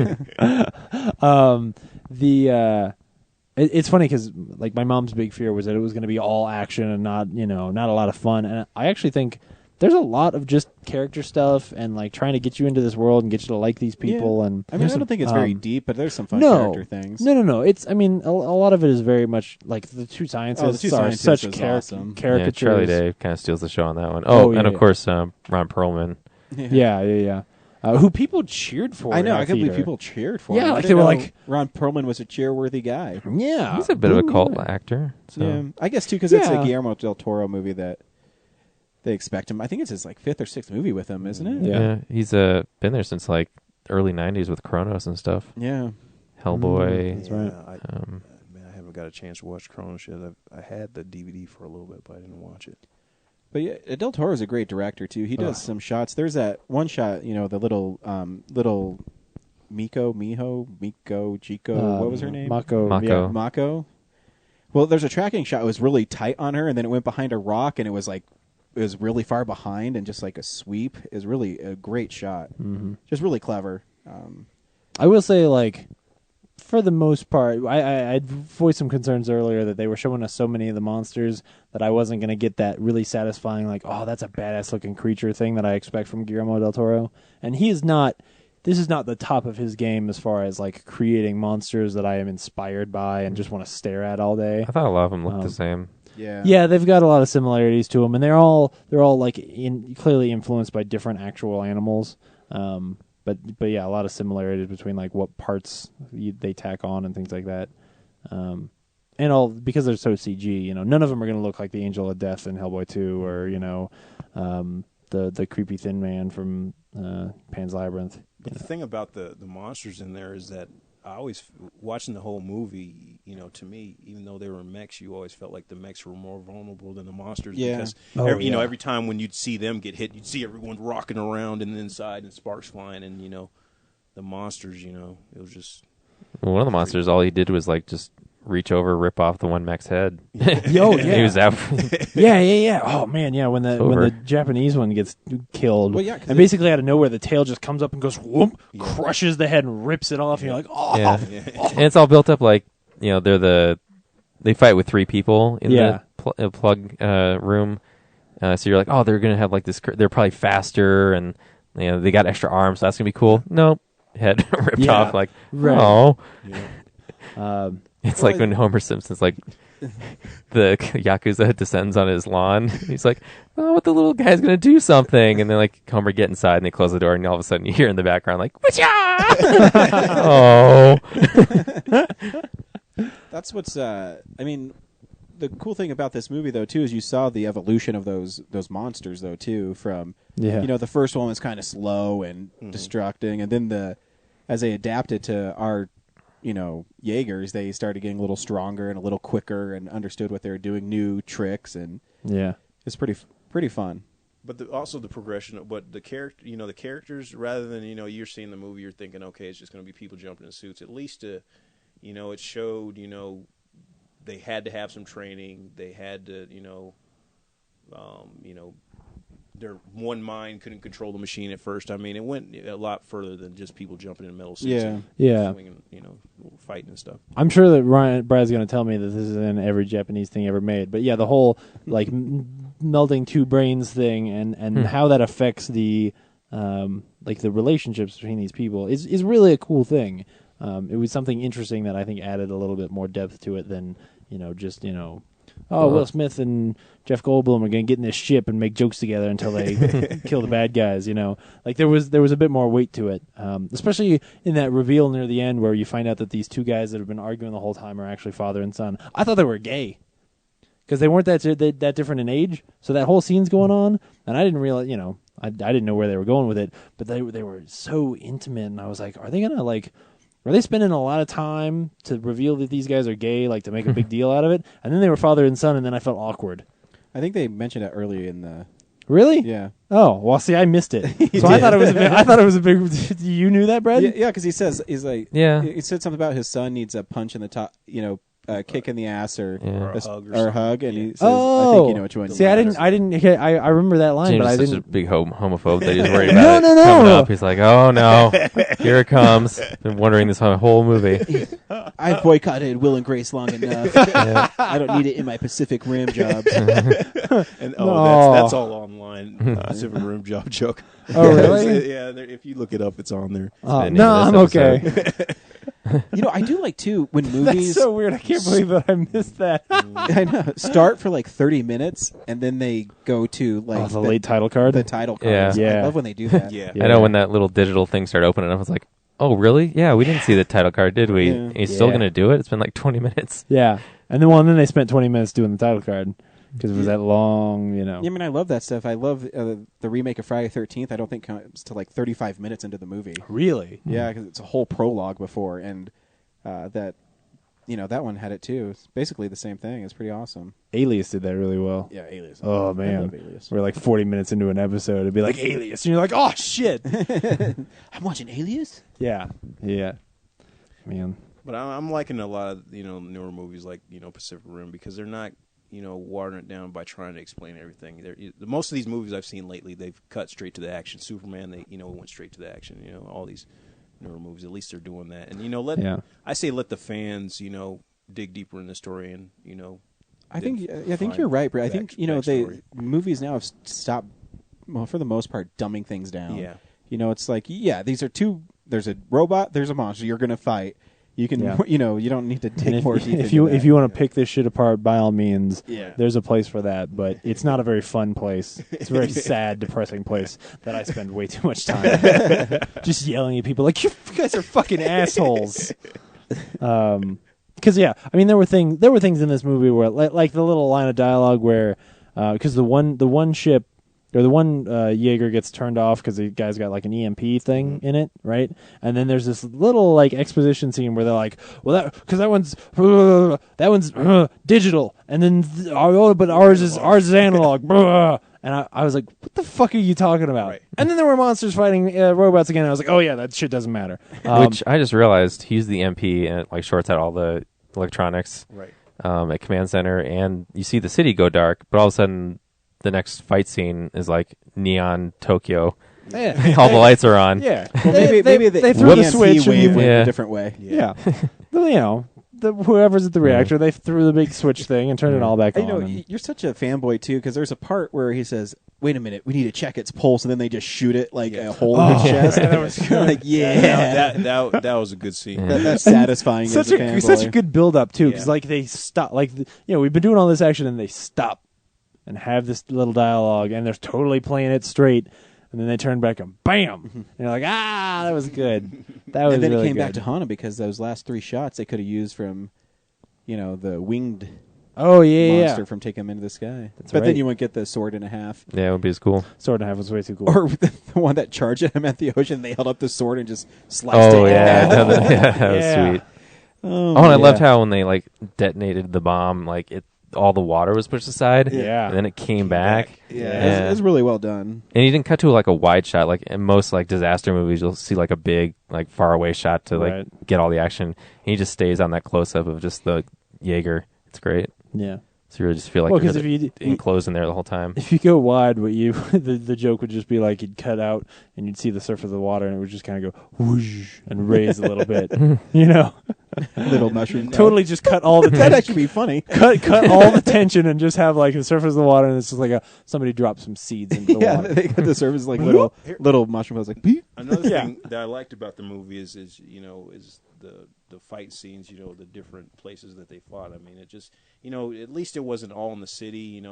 They're up in the air. It was they're on the ocean floor. It showed him pushing his face into one of those volcano fissures at the bottom of the ocean and all that stuff. So there was a lot of good shots of areas in the movie because I hate when everything is just stagnant and they're just in one area and then they when you show them fighting in the city and then you still see people alive and you're just like, if they're doing this much damage to the city, no one's going to be alive. You need to fight somewhere else for a little bit. Yeah, There's people in the elevator waiting to get down, down the yeah, building. yeah. Do you guys hear something? But it did also have those like dorky things that I don't know why I think they're funny because they shouldn't be. When the Jaeger punched through the building and it just tapped the Now what is that it? The pendulum balls, yeah. Oh man, yeah. I think it's funny that like one of the things people make fun of Godzilla 1999 when Roland Emmerich's Godzilla, they make fun of the whole 99. No, No, I it's thought not it, 99. It's like 97. Because okay. it was after. I think it's 98. But that would mean it's got to be like 98, 99. But I'll it's fight probably you on 98. this. Fact I think it's 98. checking. No, I think it's Dustin's 97. Anyway, That would be a year after Independence Day. That means he can turn around and do those movies that quick. well, yeah, he did like Stargate in 94.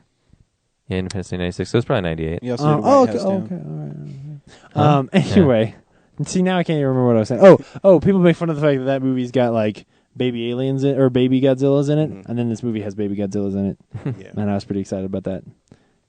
Though that scene is not long enough. I was hoping we'd have like some running, chasing, but then the umbilical cord joke was pretty good. Yeah. Having it choke itself. Was anyone else like annoyed by the dialogue whenever they're talking about like merging memories? Like, I can see your memories. Yeah. Does it seem like a cop out? No. No. There were a couple little lines in there where anytime they would say like I know, then I'd be like, oh, okay. But no, for the most part I was fine with It's it. 98. Bam. Well, it wasn't 99, so bam. Bam. You guys, if you take the average, you both were right, okay? Bam. Averages. Yeah, but when they were doing the mind meld stuff, if you melded minds with people, I bet you that wouldn't be stuff that people would remember. And I'd be like, "Oh, I was just on Brazers yesterday," or no, that memory I saw on TV. I thought for sure, especially jerking off. especially because like the two people who are melding minds end up like sort of, I don't know if they say Liking fall each in other. love. Yeah, but yeah, they like each other. Yeah, like bro. then of course I guess it's not dreams. It would really be bad if it were dreams where it was like, all of a sudden they're both thinking about each other like, this is weird. Man, fuck robots. Let's just dream about us having sex. Yeah. Yeah. I'm way That's how you better jerk off. dreaming That's about That it. sounds like a plot to, like the Seth Rogen version of Pacific Rim. Yeah. Oh man. I can't laugh like that. Yeah, like, because we're gonna fight some monsters, huh? We got Do merged your memories. laugh, Seth, Okay. Seth Rogen. Oh man. Sheesh. Cool. I so thought it was badass. Go see Pacific Rim. But the thing though that set it off though was the way the Alamo Theater did it, because prior to them showing it, showing all that, the Godzilla footage, all the monster movie footage, and I think that made the whole experience a lot better than seeing it at another theater. Yeah, that's why Alamo's really cool. Yeah. Yeah. Especially on something like this where there is a lot of history behind Yeah, this movie, They're paying homage to a lot of really cool pop culture stuff. Does anyone want to hear specific homages about Evangelion? No? Okay. Do you want to I'll go hear back in corner. my very specific King Kong homage? Oh my god, guys, fuck. Yeah. This episode's long enough. It happened. I was just like, oh, fuck yeah, King Kong. Oh, man. You can follow us on Twitter at @real_nerds. You can follow Bree on Twitter at MacRobonics. You can email us, realnerds@gmail.com. Go to our website, realnerdspodcast.com. Download us on iTunes. Brad put up 4 new interviews today. 3. 3. But they're all great. They're all great. And then also 3 a couple days ago. 3 a few days before that. Yep. So make sure you check those out. 20 more to go. 20 more to go. we're getting there. Yeah. You can also like us on Facebook, Real Nerds Podcast. Bing! Next week, we are seeing RIPD with our correspondent, I believe. Are we? I think she's coming down for that. Really? Yeah. Oh, I'm so excited. Oh, man. Mm-hmm. I didn't know that was happening. You can also listen to us on Stitcher. You can. You can stream us on Stitcher. You can call us, 720-6nerds5. You can look forward to seeing us live July 31st at Castleman's Bar in Aurora, Colorado. A little farther down the road, we'll be at Alamo Draft House for Mile High Horror. October 6th, I believe, is the date. It's the Saturday. Many chances to see the Real Nerds and talk to us. Bree, thanks for coming on the show. Thank you. You're Thank always you guys. welcome back. Thank I'm glad you. you finally got on. Even if I'm not on the next show, I'll still like to go to the movies with you guys. Maybe just be sitting. Yeah, that'd be cool. Yeah. Especially now that we know you're so close. Yeah. You're always welcome to be on our show. See movies with us. We're always around. That's cool. This has been a Nebulous Visions production. Fuck you, Brad. Bye. Bye.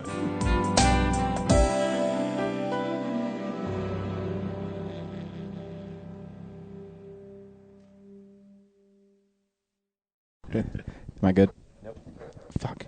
You should be listening to only me, the sound of my voice, because it is so soothing. That's the title of the movie. It's like honey over the vocal cords while it's being fucked by a dick. That was for James's mother. Hey. Getting fucked by a dick is never for James's mother. That's how you got here. No. Divine intervention, sir. That's what I say to my mom too. Post-podcast goal, right? Nice. Are you recording? Yep. Sweet. Oh, no. Thank you so much for listening to Real Nerds Podcast. You can subscribe to us on iTunes. You can also stream us on Stitcher Radio. Email us, realnerds@gmail.com. Visit our website, realnerdspodcast.com. You can tweet us at @real_nerds. Call us, 720-6nerds5. Like us on Facebook. This has been a Nebulous Visions production. Until next week, bye.